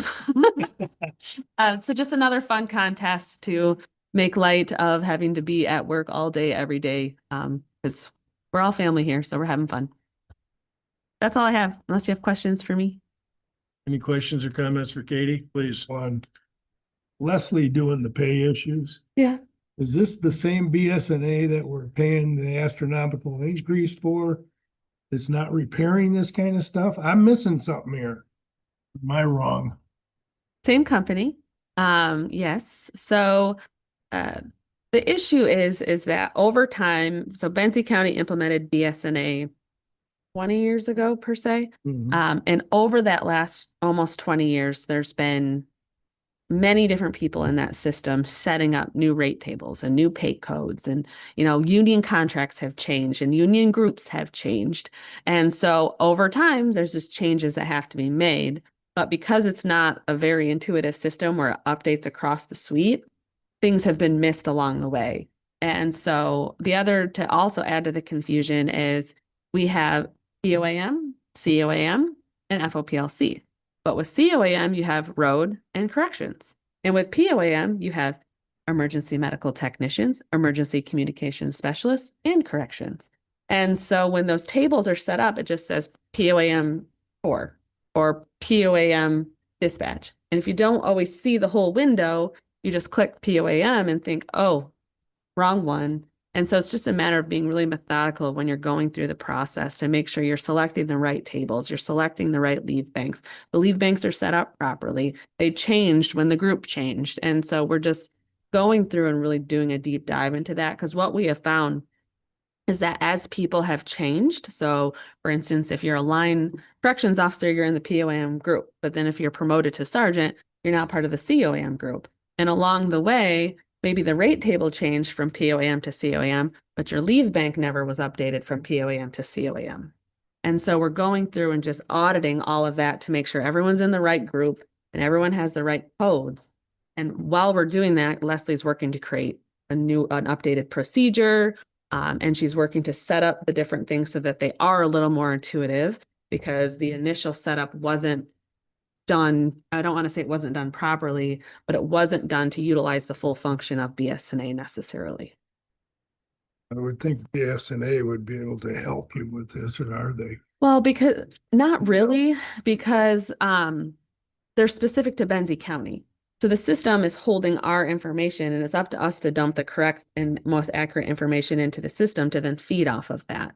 And so if we're, garbage in, garbage out. And so if we're not doing the full spectrum of setting up a rate table on our end, well, BSNA wouldn't know to process it the correct way. And so that's why we're going through and making sure everything is as accurate as we know it to be, so that when we do this upgrade next year to the cloud, we're giving it good information to have a good output.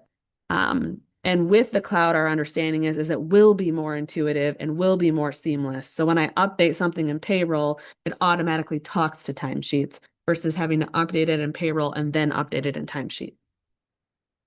It's just, so like you mentioned, time earned in the other position. Sometimes that time earned is actually at a lesser rate than you are currently, and that's an issue for me. Yeah, so we have worked to streamline some of that. When it comes to the corrections, going from line corrections to sergeants to so forth, we have streamlined a lot of that. And so people are earning a time based on the same structure. So it's made it easier for that. Now, like for instance, if you go from corrections to administration, well, now some of that stuff is changing, because in corrections, you're earning the time based on 12-hour shifts. And in administration, you're earning it based on 8-hour shifts. So there's adjustments when you move that drastically in a department, but if you're moving within, say, the ranks of a department, you're earning that time at the same rate. So it is more seamless. Thank you. Any other comments or questions for Katie? Katie, two things, hopefully they're quick. So what you're doing at payroll, is partly of that in response to the challenge to improve the payroll process, try to reduce the amount of time that you Yes. spend on it? Yes, that is part of it. And were you involved in the selection of the jail administrator? Mm-hmm. And you were in agreement? Absolutely. Because that was part of the conditions. Correct. Yep. Okay, good. Right, if there's nothing else, I will refer you back to the packet for correspondence and open up public comment.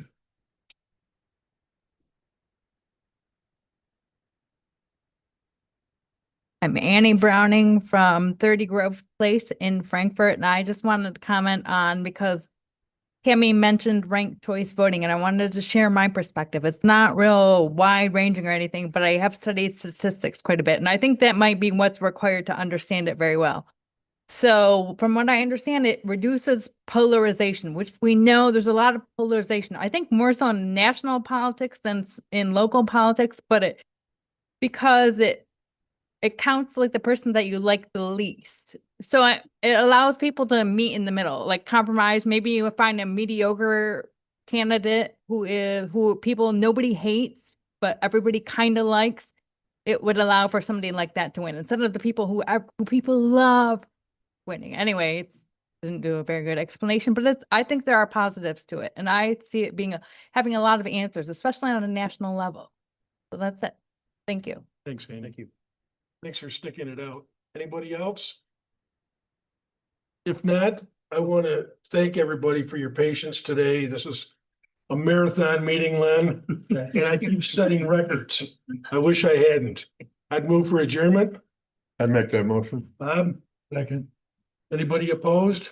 All right. I don't think so. Well, it's not adjourned.